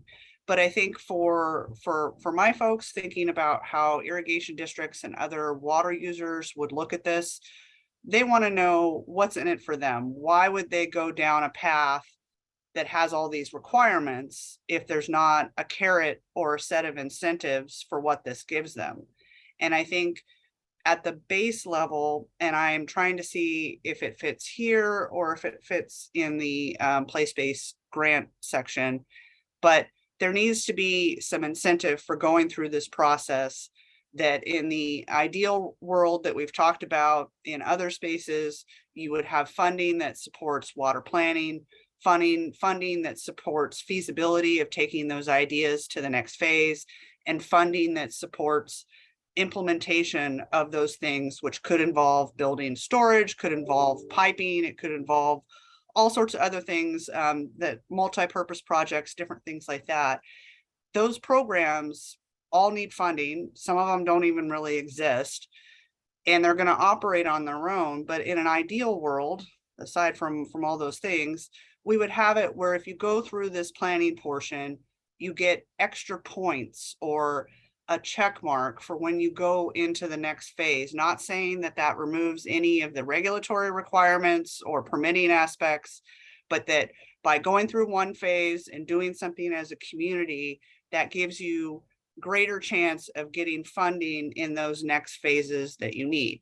That being separate from funding that continues a facilitator or something like that, that the communities need. And I think the other part is in the next session that we're going to get to is the agencies are involved in multiple ways. They're part of the funding for those that have funding, but they're also part of the permitting and the regulatory coordination, which is a different whole thing. But I don't know how we word this, but to me, if you're going to have it going through a state recognition, if there's requirements associated with what otherwise is a voluntary process, that there be some sort of incentive that goes through once you've done that, that helps you as you take those other steps. All right, let's pause for a second. I'm going to ask if there's a small group that would be willing to we're going to take D off for now and invite a small group to work on a proposal that would be basically around kind of the framing that you just said, April, which is what should state recognition of a plan get groups? What are the incentives? And I'm just curious if there's a small group that would be willing to work on this and bring it back to the group for review so that we don't, because I think there's some people that have energy to work on this and we may as well just take you offline to work on it instead of wordsmithing D. So sorry, but if you could take your hand down for a moment, if you're not volunteering. Okay, Anton, are you willing to? Do we leave it up if we're volunteering? Yes, leave it up All if right. you're willing to volunteer. Please April, write me would you- down for that group. Okay. April, would you be willing to work on this piece? I know everybody's busy. I don't want to put you on the spot, but I know you just said your constituencies care about this piece. I'll do my best. Thank you. I appreciate that. Kimberly, are you volunteering? Yes, I will volunteer, but I also just, And then want to Peggy say and if- Chandra, real quick, Peggy and Chandra, are you volunteering? Great. All right, so we're gonna take this offline and let you work on it. And then you had a quick comment, Kimberly?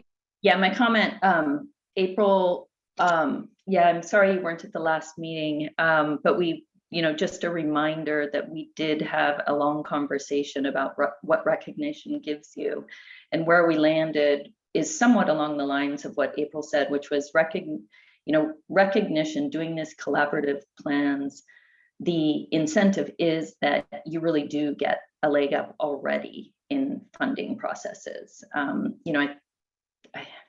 think it was Daniel who raised, no, it was, yeah, but there was a pretty robust conversation about that. So I thought we Anton, had you were part of that. Anton, you and Adam kind of had that conversation about there's an inherent that you all agreed to, and it wasn't always obvious to groups who went through the process to do the planning.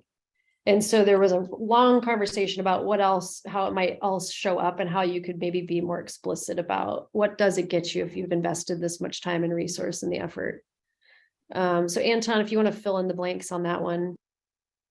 Yeah, no, I think that's correct. I think for a lot of us who live in this space, 24/7, it's apparent that being part of a state-approved collaborative plan will be beneficial and for the grant applications. But I feel like if we have the opportunity to highlight that, that would help planning groups and communities to better understand why this is important. So I'll look forward to digging our teeth into that when the small group tackles recommendation D, I suppose.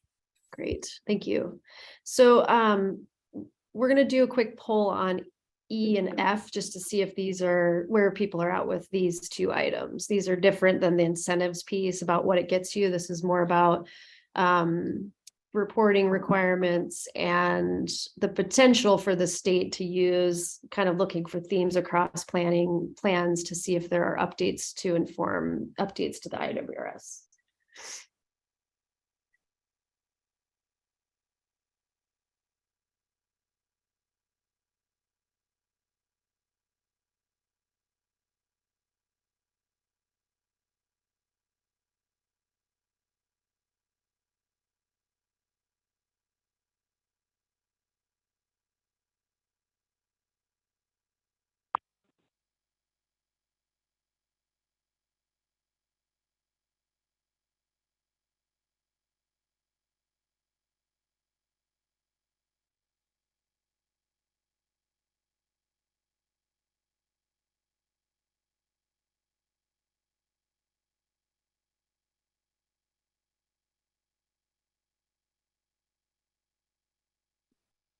All right, let's do a little bit longer on the poll. Oops. I see your comment, Peggy. I'll get to that in a moment. All right. So last call for getting in on the poll.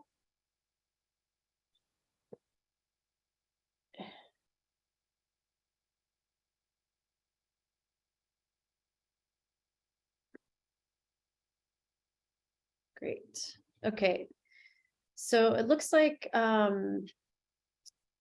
recommendation F is pretty clear signal. We do have a 4 on E if the 4 wants to come forward. Oh, I'm sorry. Are we sharing right now? Okay. If the 4 wants to come forward with a very quick comment on what's your major concern and whether you have a proposal for the group to consider. Okay.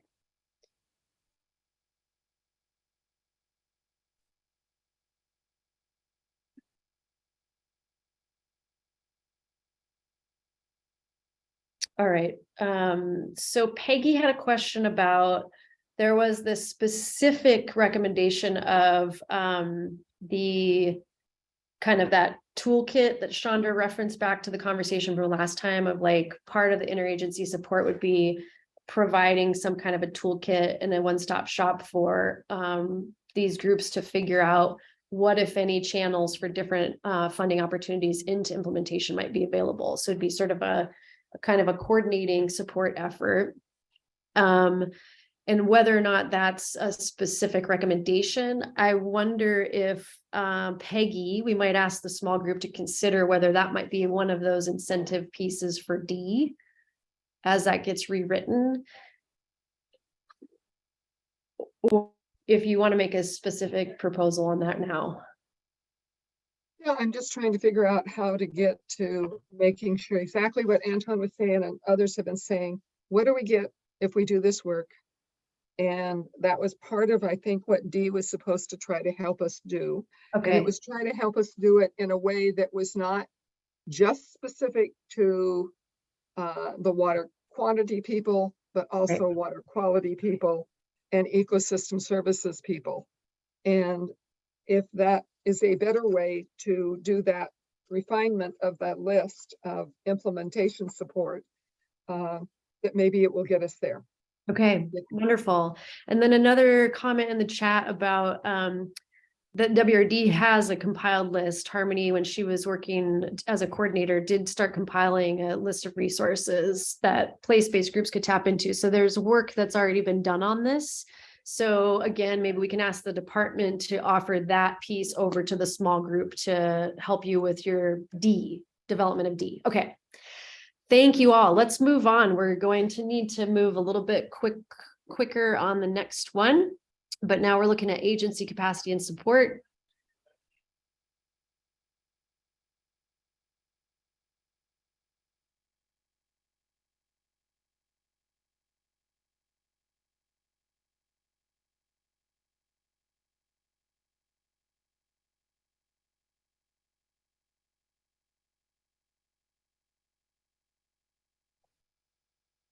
Lily, do you have something to say about this section?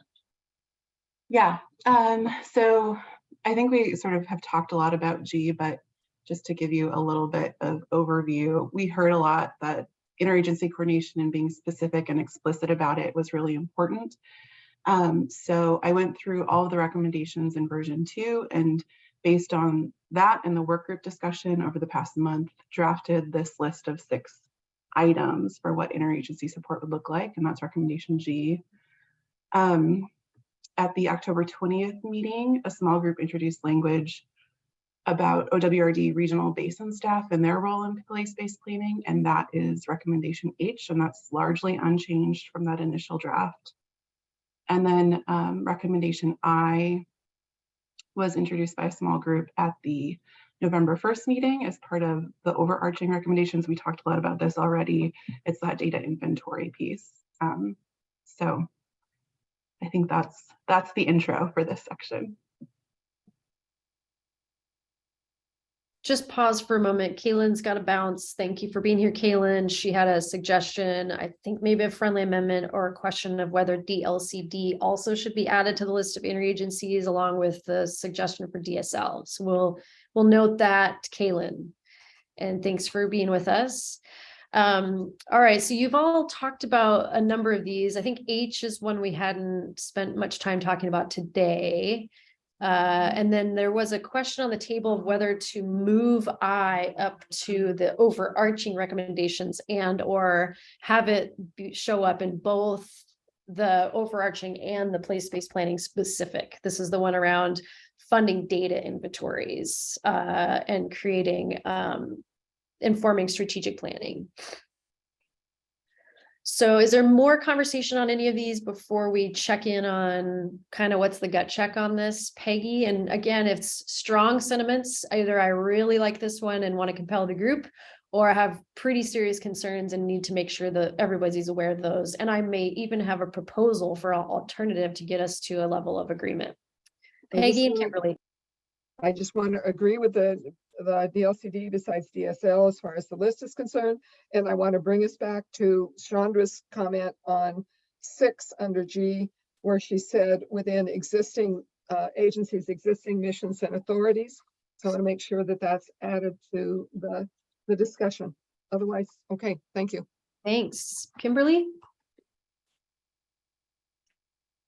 Yeah, and I echo what Peggy said about 6. And then I guess I just would ask, I won't go into wordsmithing, but I would ask that WRD and OC look this over closely to ensure that in places where we use the word coordination, where it maybe should be participation, that those changes are made. So that's on G. On yeah, and on H, still concerns about what implementation means. So that would be H3. It's like the same issues keep popping up, I guess is the point. Yeah. So same concerns I've raised. So let me ask on the implementation question. Do you, or does anyone want to offer where you think there's the most clarity within these around what it means to support implementation? We're going to work on D, sort of what does the recognition get you? And inevitably there will be some things on implementation there. But within the structure that's in Vision 3, does anybody want to point out where you think it's most clear what that means, the support for implementation means? Kelly and anyone else that wants to weigh in? Yeah, I was just wondering if even saying explicitly with the implementation that you could say implementation in the form of funding or capacity, because I really only see it in a couple of ways. As a person that's an on-the-ground practitioner, the agencies generally sit with us to work through permitting or write letters of support, or they're providing funding. Generally, they're not the ones actually doing the work on the ground in most places that I've seen for implementation.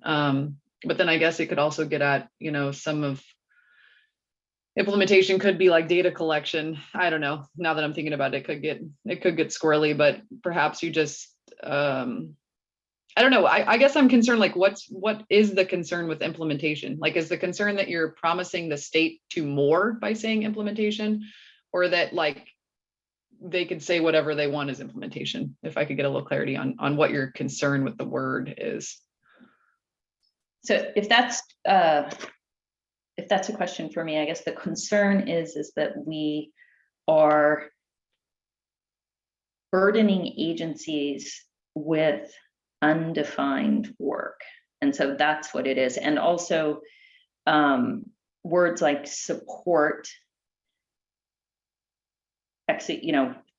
support through implementation. Like, for instance, it depends on, I think there are optics involved and also just expectations. Like, for instance, I think it was in the John Day, they did agree to a feasibility study, or exploring the feasibility study for off-channel storage.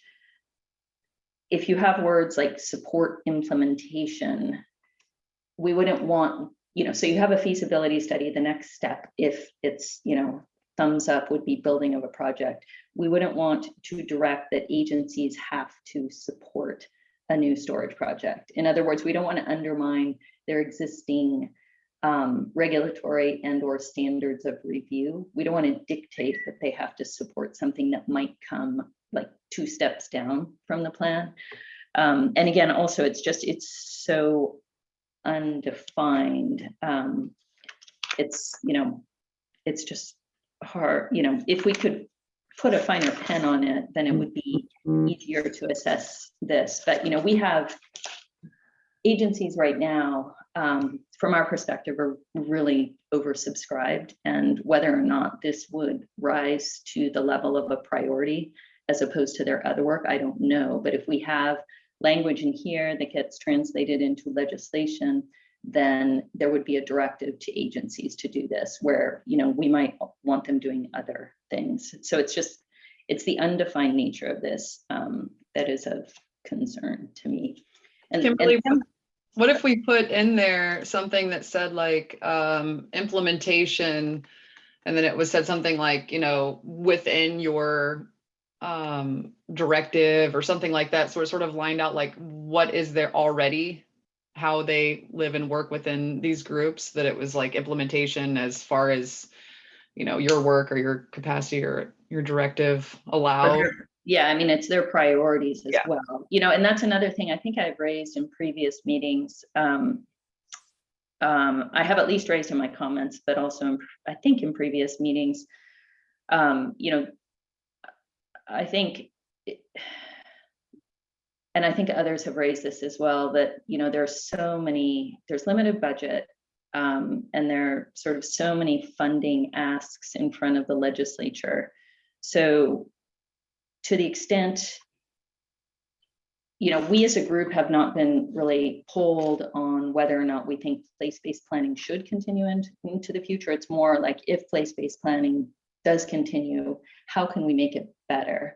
At least that's how we've been looking at this. And so this is, I think there's agreement on the first section, but beyond that, it seems like we may want to qualify it, something to the extent of like, if place-based planning continues into the future, then the legislature should provide funding, because otherwise I think we take the autonomy of individual groups away with regard to the question of place-based planning. And that would also, that could help with this implementation piece. And again, just to be clear, I do, we do understand there needs to be some funding and coordination going forward on implementation. We just don't want to overburden the state, and/or we would, again, I'm not, it depends on agency priorities, not just mission, but also priorities. Let's do a poll real quick. GH and I.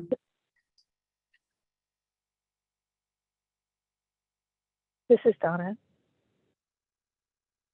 Go ahead, Donna. Yeah, talking about agency priorities, I feel like the state, the reason they started the place-based planning was to see what local priorities were, and that would help guide the state priorities. So I don't think those are two separate things. I think that the reason this funding came forward to begin with was knowing that each basin was different. So for example, in the Upper Grand Ronde, which, you know, we've gotten our approval and everything from the Water Resource Commission. And one of them is that we don't have enough data for our groundwater. And so to us, implementing, that would be one of the things we want to implement, is getting more data. But I do think that the mission of OWRD, the reason they're asking the local people is to help with their mission. So I don't think there are two separate things. I don't think we need to say, oh, well, you know, each state agency needs to stick with their mission. I think that they were reaching out to the locals to be able to understand, you know, for each basin what the mission is and to possibly adjust it accordingly. So I don't think that that should just be a hard, fast thing. In many cases, the things that need to be implemented are part of the mission that they have now, but looking at what the local people say, I appreciate it. I think it's one of the best things that have ever happened in Oregon. And I hope we can continue. So I kind of get nervous when they say we may or may not continue forward with it, because I think it's a really huge step forward. Daniel? Yeah, I have a little bit of an issue with recommendation G number 4.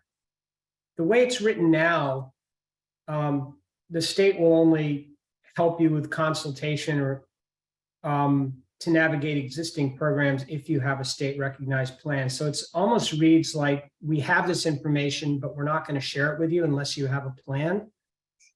In fact, I think it would be better just to get rid of that with the phrase with state recognized plans and just consultation, because in fact, if you're a group that's considering going in for the whole process and you want to know what's in it for you, this can be really important. You can find out what is available if you get state recognition. So I would really recommend making this available to everyone. Not sure it's legal to say we're not going to give you this information unless you have a state recognized plan anyway.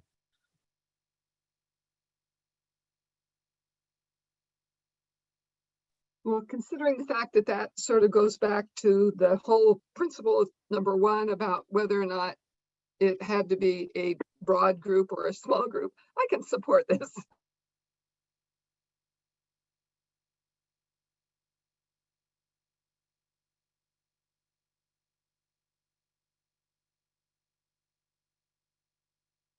Okay, anyone else want to weigh in on the poll? I'll give you another 30 seconds or so. This is just to get a read for everyone on kind of where you stand on this.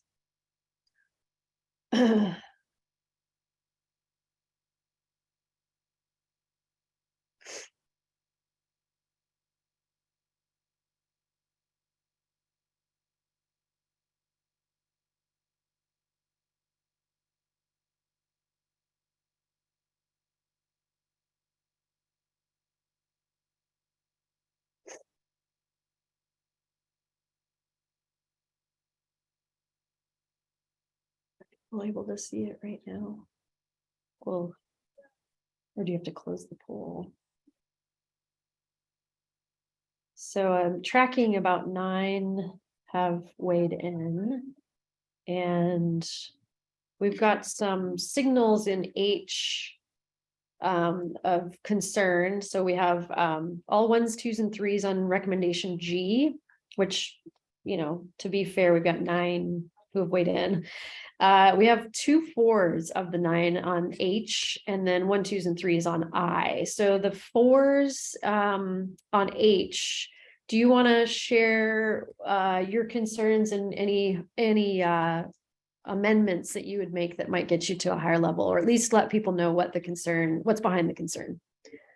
So that's on the legislature funding WRD regional or basin coordination, outreach, and engagement staff throughout the state to facilitate and guide groups through the place-based planning process with a minimum consultation to groups, helping them identify local leaders and participants for successful planning, coordinating an interagency team that's described in G, and supporting and participating in the planning process.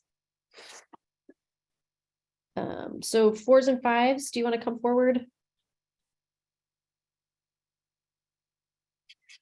Sorry, I'm not seeing. Okay, Kimberly. Yeah, I feel like I've already voiced my concerns. I don't feel like I need to rehash them. Okay, thank you. As far as like, folks who haven't weighed in and or are, 3s or below, I mean, is there an opportunity to provide written comment to you all? It is a little, I feel like I'm becoming increasingly concerned about the process here. So just want to make sure everyone has an opportunity to make their voices heard. Can we just get through the rest of the conceptual things first, Kimberly, and have that conversation at the end, if you don't mind? Thanks. I've got it noted, your concern. All right, let's move on to the grant program suite.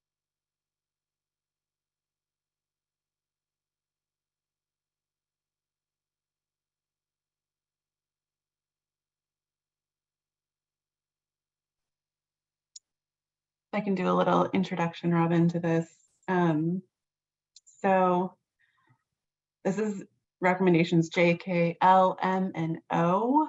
J, K, L, N, and N are based on the draft that the small group introduced at the October 20th meeting. And after discussing it at the 20th and on the 1st, we have 5 recommendations that speak to both the criteria for selection and grant structure for place-based planning. In terms of criteria for selection, recommendation J says that grant selection should consider planning group readiness and align with state priorities. And recommendation N recommends that applicants have a cost share requirement. In terms of grant structure, recommendation K recommends specific outreach materials, and recommendation L outlines the tiered approach that provides on-ramps for places that have different initial capacities to engage in place-based planning. And then M recommends preference for funding to planning groups that are meeting criteria set out in state guidance. And we discussed all of these a lot at the November 1st meeting. So hopefully this reflects that discussion. And then recommendation O is a consolidation of the 6 recommendations in version 2 that speak to what place-based planning should enable, funding should enable.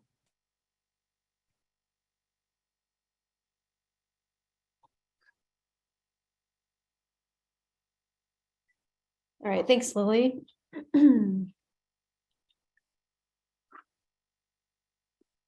All right, so as you've reviewed these, hopefully before today, are there strong sentiments on any of these that you would like to flag with your fellow work group members before we do the poll?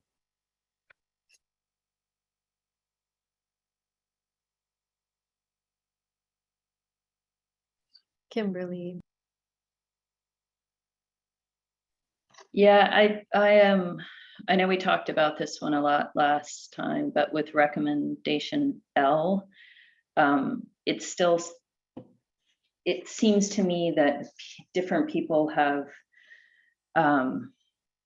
different ideas about what this means. I think there was, at that meeting, there was, general understanding that different groups can and will come in at different levels to apply for place-based planning, and that the process would accommodate for that. But then when recommendation L, I thought where we landed, and maybe I just am not remembering correctly, was that this was within the place-based planning structure. So once you were, chosen as a place, or as part of the choosing of the place. And I think with this small capacity grant piece of L, that feels like a different thing than what I believed we were moving towards. So that is my concern. So you're reading It's just the first, yeah. I mean, I would be fine with just the preamble without the examples. Okay. Peggy and Kelly. I'm gonna let Kelly go first, and then I'll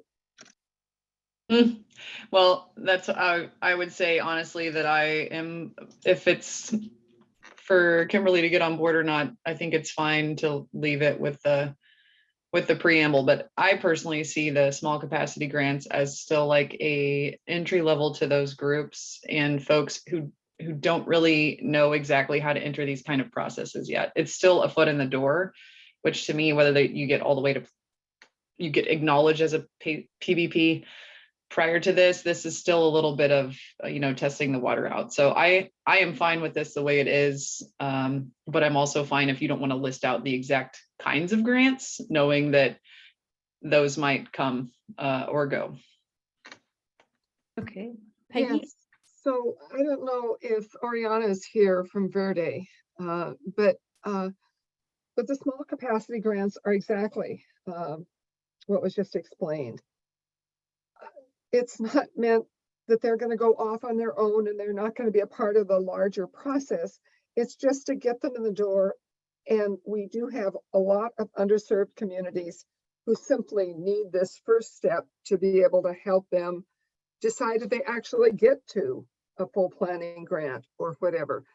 But they need this additional boost. And I thought that that's part of what we were trying to do with this effort. Thank you. Jeff and Kate. I mean, we can't be too prescriptive, but in this case, I think it's important for us to show intent of the different types of line of thinking of what grants could look like. That will go through rule. It will also go through the legislative process. But since they're only used to a couple different types, I think that I was comfortable with L because it shows that there are a lot of ways to skin the cat.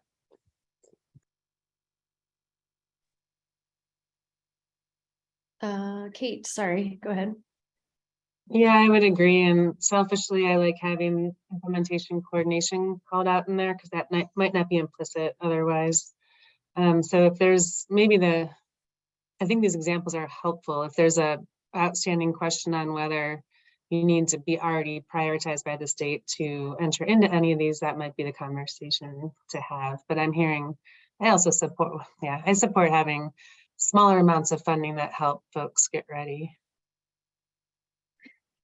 So Kimberly, is there a way to capture, because I'm hearing, people are saying they do want to keep the detail as examples, and you see it does say examples.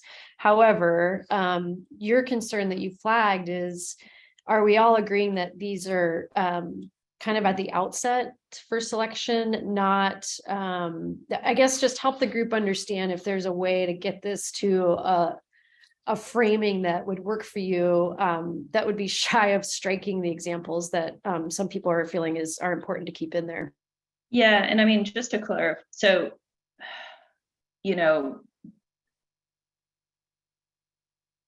at the very least, I mean, we just would all need to understand that, this is not about funding separate planning endeavors, such as, the county convenings that we have seen.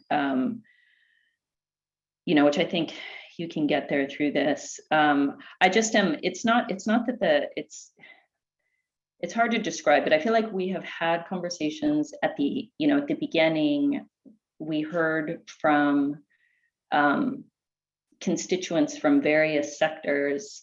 At least I thought I heard people saying that not every place in the state is ready for place-based planning. Not every place in the state, it's not an appropriate tool for every place in the state. And so, people did need to do some advanced work. I thought this was not WaterWatch messaging this was others. So I was just remembering back on those conversations. So I think it's not a huge concern, but I just want to make sure it is, if we keep it in there, that it is in fact very narrow and doesn't lead to other types of planning grants, which is a different conversation. And how would you make it narrow, Kimberly? Honestly, I was suggesting striking it. So I don't want to throw out something in the spur of the moment. I think that's counterproductive. So Anton? Well, I had a question that perhaps Kimberly answered just now. And that was, are these envisioned as sort of separate new planning grants that are specific just to planning? And it sounds like that was kind of what Kimberly was thinking there. We have capacity grants already, right? BOWEB has a capacity grant program. So I'm wondering, are we advocating for a new capacity grant program that's specific just to place-based planning? And yeah, that could be, I think that would be helpful. But to Kimberly's point, if that is what we're advocating for, we certainly would want to see it congruent with all the criteria that govern place-based planning and the collaborative process and all of that. So I don't know, the examples are good, but they certainly raise more questions. So I don't know. I guess I could be on the fence about striking them or retaining them. Kelly and Peggy. Yeah, I'm just thinking real quickly, to me and myself, and this is just my interpretation of it, that all of this information lives in place-based planning documents. Like it's here, it's within this document, where OWEB stuff is like, this is a capacity grant. It could be used for uplands or community building, or, you know, it's kind of this very broad umbrella of capacity building, where this seems already like pretty defined to me, like it's within this process. Now, again, whether you get all the way to the finish line, that's going to depend on your area and what you have going on. But I think that it living in here, and it doesn't necessarily have to be a different pot of money. It's just a different check mark. Are you in the capacity building portion? Are you in the implementation? Are you in? So to me, it's defined because it lives in this document. Like you can't just take any, I mean, you could, but take a line out of something and apply it to something totally different. So that's my opinion. So I'll make it really quick. okay, I thanks. agree with Kelly. So when you say that, Kelly, and just hearing Kimberly and others, are you envisioning that this would be kind of this outset, you meet groups where they're at? So if they're at a place where they just need to prepare and assess readiness, they don't even know if they're ready for place-based. So you provide, this would be an opportunity to provide some funding for that. Others that might be, well established as a collaborative, for example, but can meet certain conditions that get to all the way through. Are you imagining these grants come at different intervals for a specific group, or are you imagining that different groups come in at different levels and might access these at some point along their process? I think it's the latter, Robin. At least what I was imagining, because I'm assuming, I mean, technically, like Anton said, I could go for a stakeholder engagement grant from OWEB and also do my capacity building and readiness. And so I could come into this process during the planning phase and ask for money at that point. Or I can start from the bottom and come up through there. But I think there's lots of different avenues in which you can find funding for each of these pieces. But obviously, at some point, you're going to have to hit all the criteria and the check marks for what it means to have a PVP. So there will still be that, overarching criteria that will have to fit that. But I think of it as a really kind of a fluid, I guess, organic way in which you can come in and out of this process.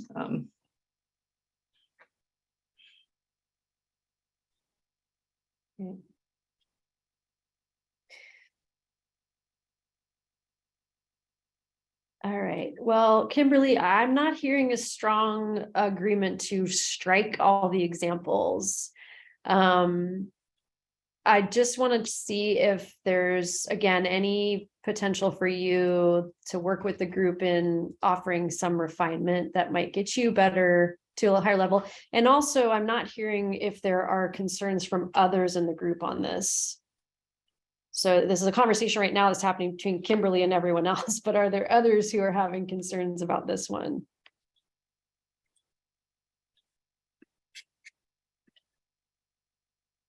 All right, let's do the Yeah, poll. and I'm just thinking too, since Kimberly also had introduced that question, that is not a water watch problem. It sounded like she was reflecting back what she thought she heard. So that's all I was trying to get some clarity on too.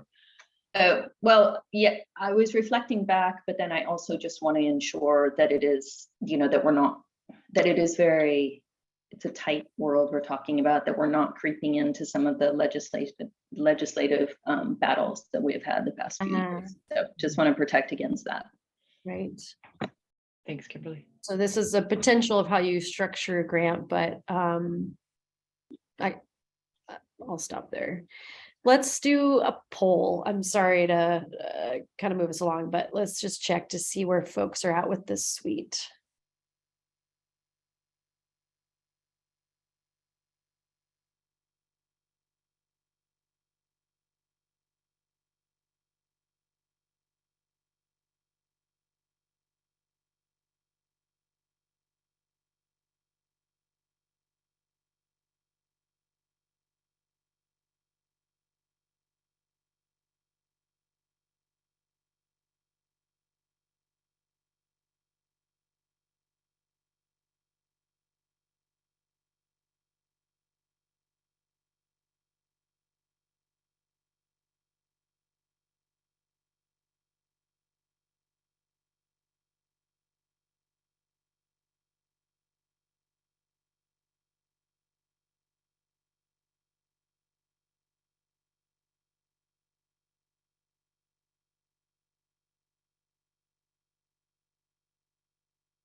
All right, we're gonna have to end the poll in about 10, 15 seconds. Oh, never mind.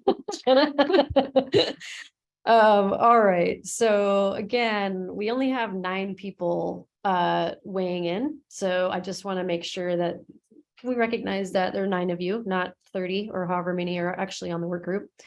But of those, we've got 1s, 2s, and 3s on all of these. 2s and 3s on the final, on number O, letter O.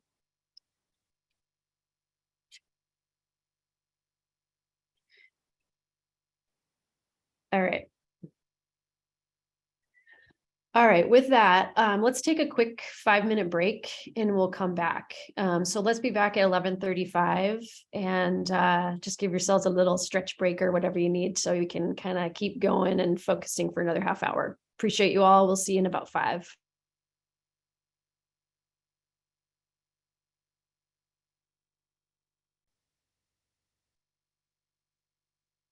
Thanks, Jenna. Hey, Bob.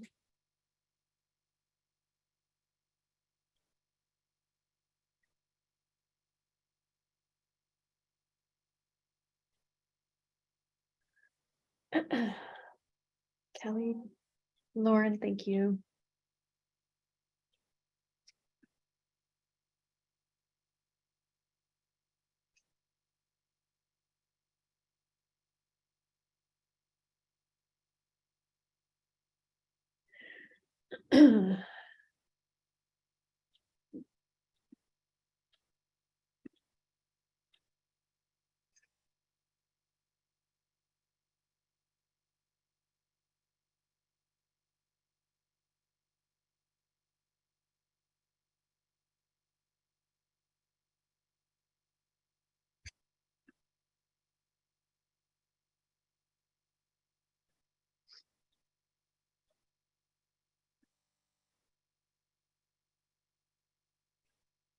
All right, Jeff.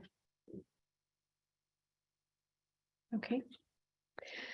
All right, so again, if you're if you're back and we don't see you or haven't gotten a signal, if you could just let me know that you're back so we can resume with our final few steps here in this meeting.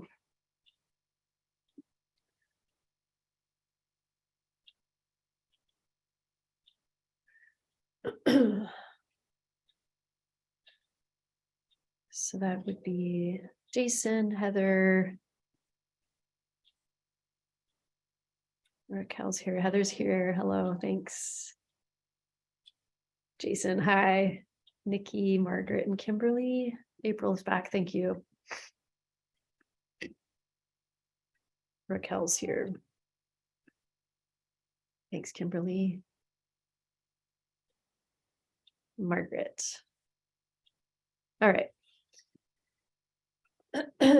Okay, so let's move along to the next set, which is the program guidelines. And in a nutshell, Lily, what if anything has changed in this section, or how has it migrated from V2? Yeah, so these all speak to place-based planning guidelines, or the future of place-based planning guidelines. Recommendation P is from version 2 with some friendly amendments, and says that giving guidelines to planning groups at the beginning of their processes is important, and those guidelines should reflect lessons learned in the pilot. Recommendation Q is from the Community Engagement Task Group and makes explicit the high-level principles planning groups should be demonstrating. Recommendation R is based on feedback from the independent evaluation for place-based planning about the importance of building foundational trust within planning groups and with state agencies. And then recommendation S is also from the Community Engagement Task Group and makes explicit a requirement for planning groups to develop a document that will memorialize their commitment to the planning process. Okay, so Q, R, and S, Lily, are from the work of the Community Engagement Task Group, is that right? Q and S specifically, although I think the foundational trust one, R is also from the independent evaluation. Okay. And was in version 2. Okay, thank you. And version 1. And there was a written comment that led to the P around making sure that it's kind of evolving the pilot and not starting from scratch, which I think was conversation had amongst the group over time. Nikki? Yeah, I think hearing some of the same themes here is that from some of the same concerns on each one of these options, I think that caveat in the intro is incredibly important. That that we aren't getting full consensus from all the parties on the recommendations, and that that this document shouldn't be construed that people are supporting specific legislation, because there's a lot of funding in here. It's going to be a challenge to get, and I think if I got to prioritize certain pieces, even if I say I agree with everything now, if money fell from trees, that would be like a good ideal situation. But I think we're all going to have to make some choices on what we prioritize that might not be as aligned through the legislative session. So I just think that caveat in the beginning is really important. So, one group might be really interested in planning, another group might be more interested in funding community engagement. And I think something there at the very beginning, giving people that caveat that they're not signing off on every single piece as their top priority will help. I would just wanted to put that out there, just because I'm hearing some of the same concerns be raised, and right, and how this document will be used in the session. Because I just got to say, this is great, I like it, but I just know already we won't have enough funds and ability probably to get everything we want. And so I'm fully aware that we will all prioritize different pieces of this. And just one example is public water utilities. We have funding for projects and implementation through the Safe Drinking Water Act or Clean Water Revolving Act loans. Other groups don't, like environmental and ag. And so there could be a focus by some groups to have more implementation in there for different things. And so I just want to put that out there as we move through, because I'm kind of hearing the same theme. And if we can all agree about the intro paragraph, that might be, feel like this is then a safer space for people to say they're okay with it, but it's not something that would be necessarily their top priority. I don't know if that made sense, but. Yeah, so not, we haven't gone through a ranking of these recommendations, and there are those who really recognize that if you put these things before the legislature, other funders, the reality is you're probably going to get some pieces, but not all. And we haven't had that conversation about what's priority. So the first tier is, do we agree in concept that these would be valuable to move forward, whether they happen now or into the future? And really articulating that caveat is important to you, and you're hearing that that's probably important to others on the group. Yeah, and I think we can acknowledge, even if we did a ranking, we wouldn't prioritize all the items the same. And I think that's okay. That we can have different priorities and try to move this to a conclusion of a broader, high-level conceptual document. I just want to put that out there because I just noticed there's some similar themes coming in. I don't know if anyone else has comments on that. Thank you. All right. So on the specifics of the guideline recommendations, were there any strong sentiments of, I really like this, or I don't agree with this one?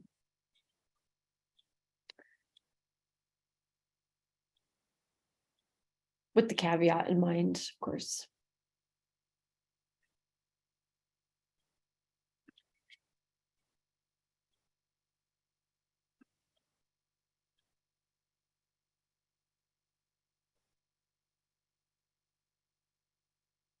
All right. I guess we'll do a quick temp check.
All right, let's take another 30 seconds or so if you want to weigh in.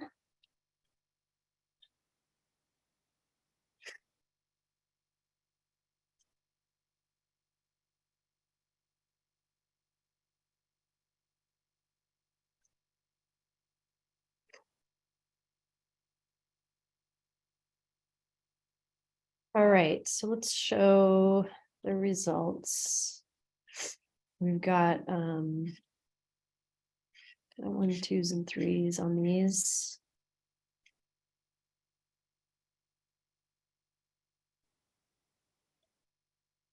All right. Okay, so we've got a little bit of a signal here. And we've got one final little section that we want to get Lily to share. The final recommendation rather in this list, which is under sustaining and funding to Nikki's Nikki's point. So Lily, what do we got here? And this is one we really have not had kind of a specific look at the group. Yeah, so we haven't really specifically talked about it, but the importance of consistent and sufficient funding for state agencies and planning groups has come up pretty often in the work group and has shown up in different versions of this draft. Like you said, we haven't tackled it directly, but this recommendation T, tries to capture the group conversations around this during the brainstorming phase, and then the conversations around around budgets that happened at the last meeting. So to provide consistent and sufficient funding, it recommends one, that a fund that allows for carryover and a base budget be put in place for place-based planning. It recommends two, support for permanent positions at agencies to support place-based planning. And three, consideration of future processes to explore revenue sources that would help support place-based planning in the future. All right, Nikki and Peggy. Well, I think what I struggle with a lot of times is that we end up having to push these positions forward. I think Kate reminded me last time that we were able to get one for the Willamette and the Deschutes together for water management. And, to me, it's a little bit more like regional water management. And, to Business Oregon put together regional coordinators that now help people find funding. And so there's people that deal with a region, and they're basically customer service for those folks and bring people together on the facilitation. And I think to me, that's this kind of model, whether it's place-based planning, whether there's some big, huge hydro relicense, like whatever the water management that needs to occur in a basin, because there always seems to be things that happen. I can definitely live with this language, but I think regional basin coordinators make a lot of sense to support these higher level issues, because we have water masters, but they're really focused on regulation. They're not kind of facilitators and planners and things like that. So I do think this would be really helpful for the state. And I do get frustrated when things are just funded for a short period, but we did pilot this to see if it would work. And if we're really interested in it, I think I would definitely support some of those positions to do this kind of work.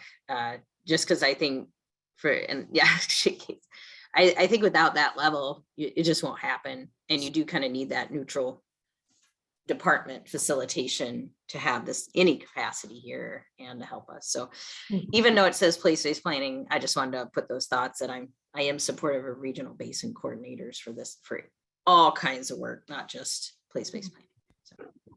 Okay, Peggy. So first I'll follow up with what Nikki had to say. Somewhere back here in an earlier set of guides, we talked about OWRD having those regional coordinators that she's talking about, not just to do their work, but regional coordinators for regional planning.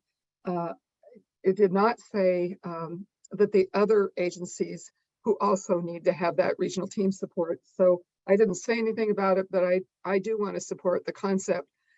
The League of Women Voters supports the regional solutions teams. We're not particularly interested in the racks that go along with it, but we do support the teams because they bring all the agencies together to talk about regional issues, of which Business Oregon, OWRD, and DEQ and others are a part.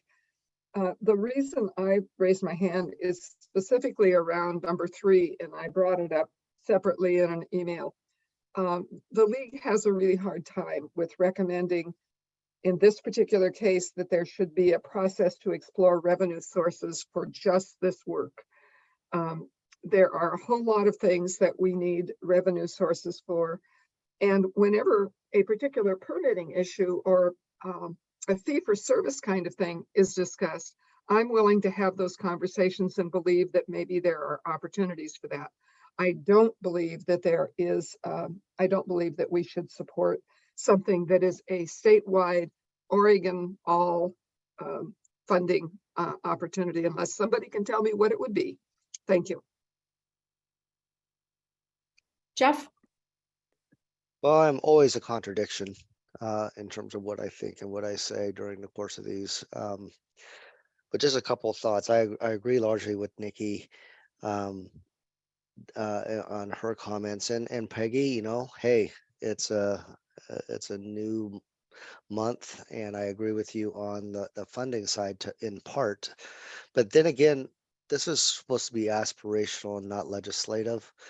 So I would just remind us of that. I'm also in that sense, you can't, I mean, the legislature cannot force a future legislature to fund something. So carryover funds, while I get it, and I think I don't mind it being in there, but just know that that's not going to occur. So don't get angry.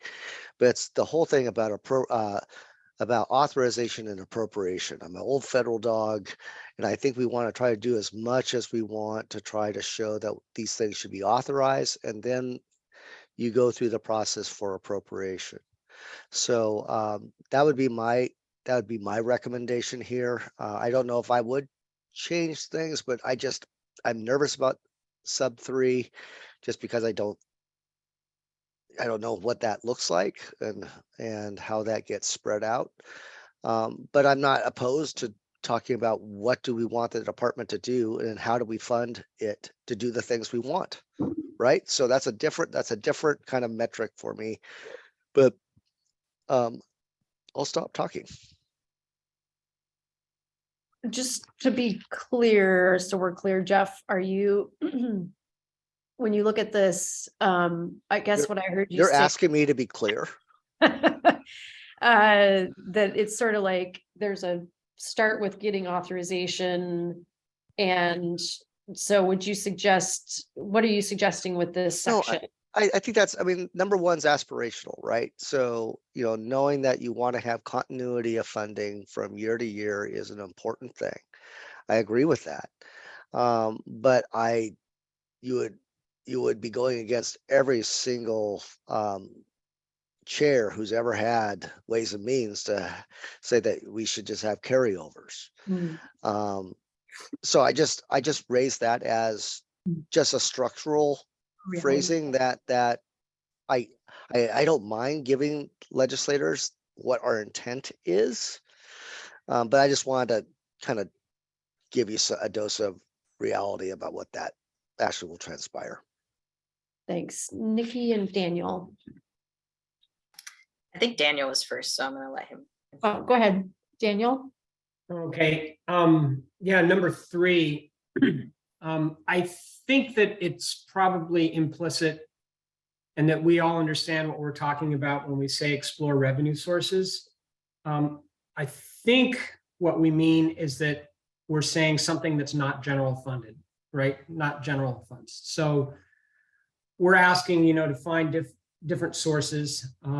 Peggy, I definitely hear what you're saying there about, different interests, non-water related, competing for different sources. But I'm just thinking back to our very first meeting when we heard about what some other states were doing, and like California passed a bond measure to like fund some of their place-based water stuff. But I don't know, is it worth putting in here to say that we want them to explore revenue sources that are not general funds?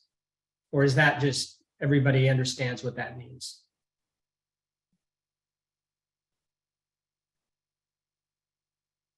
I don't think people have the same idea about what that means. Oh, yeah, so being explicit might be helpful if that's what you all mean. Nikki? I mean, I really struggle with 3. just because I've seen what happens in some other states is they end up tagging a fee onto water utility bills and then develop that for infrastructure, but then that money goes to things that don't benefit the ratepayer. And that's really hard when we have community members that are really struggling with affordability right now. And, you know, Washington is an example, they did that to create an infrastructure fund and then the legislature swept it to fund schools. Is that really fair to somebody trying to keep their water on? You know, I don't think so. So like, I can't say that general fund shouldn't be for it, because if it's a public resource, and I think that should be something that they look at, because I think it's ridiculous the state has not invested general fund resources into supporting our natural resources. So, and I think I just get worried that those revenue sources will be targeted, not equitable. Because then what happens too, if one group is paying for everything, they end up having a lot more say in the decision making. I'm not sure that's equitable for all uses either. And, you know, whether that becomes general fund or some kind of water right fee, but it has to be something that's applied across the board and not just to one interest area, because I've been in too many of those conversations now where they think they'll just tax up onto people's water bills. And, you know, that's not fair. You know, it's not fair to people struggling to pay their utility bill. So I would hate to just put other than general fund, because I think the state has not done a good job supporting these programs through general funds, which if they are in the public interest, should be supported that way.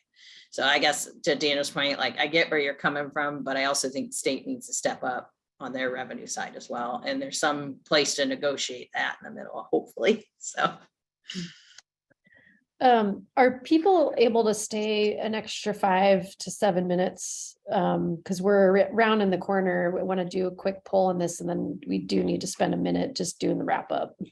So y'all know what's coming next. April's good on that. Anybody need to bounce right at noon? I'm sorry that we're spilling over a little bit. Peggy, and then I just want to follow up with what Nikki had to say really quickly. I recommend that we get rid of number 3. It just frankly, it's a too big can of worms.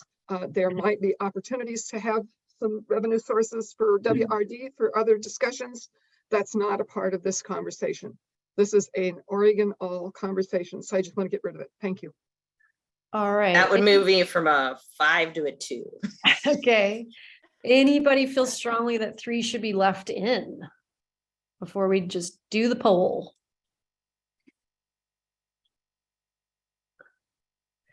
So is the poll going to assume that we're leaving 3 in or taking it out? Well, that's what I'm checking, Daniel, before I do the poll. Okay. Any strong inclinations to leave it in from work group members?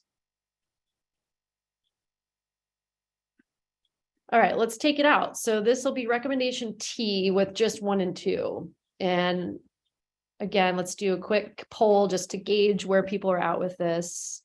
Thanks, Chandra. We see that you have to go. Appreciate you.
Oh, no one can hear me because I'm on mute. All right, we're gonna wrap up the poll, and this is on recommendation T with just bullets 1 and 2. All right, let's show quickly. We've got a little bit of a range, no full blocks, but we do have one concern. If that one wants to come forward with your, just to help the group understand, and if you have an alternative proposal that you'd like to offer at this time. I was number 4. I think, yeah, I'm not gonna stop it. You know, the folks that made the comments on that, they spend a lot more time in the legislature than I do and know the ins and outs of it. I do think that stakeholders should, which includes all Oregonians, should have some sort of financial commitment in the process, and but also hear what they're saying and understand that this is a recipe for disaster. So I don't know, you know, we as fishers and hunters, we pay, you know, a fair share to manage fish and wildlife. I think all Oregonians should pay for that too. So we've had trouble getting people to subscribe to that concept. But anyway, that's just my thoughts. Thanks, Bob. All right, so let's take a look at each other for a moment here, and where are we going with this next? So what I am tracking, my team is tracking on what happened today, is you actually did a lot of kind of massaging and evolving of these different recommendations. So we'll make sure we kind of adopt and work those into version 4, WRD will. There's a small group who is going to work to do a little bit more definition around what is recognition of a plan get a group. And I would suggest that maybe part of that is having some clearer definition around what implementation support should look like. So I know that was a common question that Kimberly and others had raised around this being too vague. There's a number of friendly amendments that we've been tracking that will get woven into V4. Suggestion to look at the opening paragraph and reframe that a bit. A note that includes also a note on the funding recommendations not being prioritized. This is where the group sort of landed with these various concepts, but hadn't done any sort of prioritization, and do not assume that these are recommendations for legislation per se. There's also a move to take recommendation I, which was the data related one, and put that back up into the overarching. So you may see that duplicated in the next version. And then we didn't get to terms and definitions, which I'm going to put a question out to the group after today of, are these still relevant to help the reader, whoever your audience is, inform the reader about what is meant behind the rest of your report? Because the terms and definitions really weren't recommendations. They were helping to clarify what was meant behind the ideas. So I just will ask that of the group, whether you want to keep those in or not. And version 4 will be coming out. I think we committed to having you put that out, WRD, before the holiday break, and I want to make sure I didn't misspeak on that. November, Lily and Jenna, if you could help me out. Okay, so they're going to work on this until the 23rd and put something out. What we will do, to your question, Kimberly, is does anybody have a sense that you would want to provide a lot of extra feedback on this prior to us going to the final check? Kimberly, I'm pretty certain you may, just based on the conversation today. Are there others who think I'm probably going to have a lot of comment? April, you will too? Okay. So we're going to work with April and Kimberly and anyone else. If you think there's going to be major comments, we're going to work with you and figure out how you can get your ideas back to the group before we get to December 6th. We just simply don't have time to introduce new concepts. So I would just respectfully ask that what we're looking at is what's in the straw, what's kind of at play. And if you have suggestions how you would kind of revise these or amend these to get you to a better level of support or tolerance, that's really what the group will need to know. It's also, everyone will have an opportunity to weigh in on your level of support on these recommendations at the end of the day. We're not forcing you to have a consensus or not have a consensus. What we want to do is show clearly what the gauge is, where people are at. And there's also an opportunity at the end of the day, if you feel really strongly about a certain issue that you don't think is really captured in the report itself, or isn't really reflective of the whole group, it's more reflective of your own entity's perspective, and you feel compelled to put that in as an appendix item, we can talk about that as well, that there's room for putting some kind of extra flavor from entities if it's important to you. So I just want to put that out there for everyone so that one, you don't feel like you're being forced into a box, but two, that we can come out with some clarity for your audiences.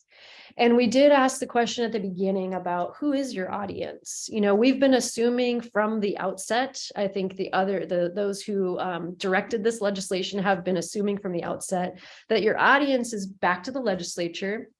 It's to the Water Resources Commission and the department, and it's possibly also to the governor's office. Those are the members of the process leadership team who have been kind of here from the get-go, helping to set up the process as well as listen in and be recipients of whatever comes forward. So it's not to say that you're telling them specifically what to do, but you have an audience in mind when you're putting these out. So on the 6th, what we'll do is invite you all to have a conversation with each other about what was all this work about and where do you want it to go next? That's an important conversation for you to have with each other as much as it is with whoever the future decision makers might be. Thank you, Daniel. And I think with that, we'll also put out notes. I think we'll do a push to get the notes back out to all of you as soon as possible so that you can see the results of the conversation that happened today. So it's all fresh for everybody. And so that you can see how it is reflected in the next version of the straw. Peggy. Kelly had to leave as well. Sorry, just really quickly. Yeah. I understand that this report will also need to go to LFO for Ways and Means, since it was a Ways and Means budget note funding, and that's usually where these kinds of reports have to go. Okay, we'll check on that to see if that's a requirement, Peggy, and let the group know for sure.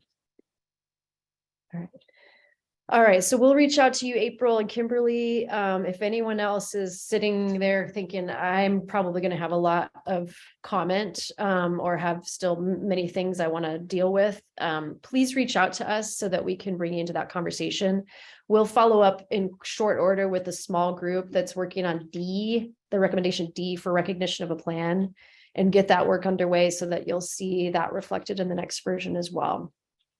And I think with that, we've done what we can for today, and I just want to appreciate all of you for continuing to show up and stay focused and really kind of wade through these really complex and difficult conversations that you're having. So thank you.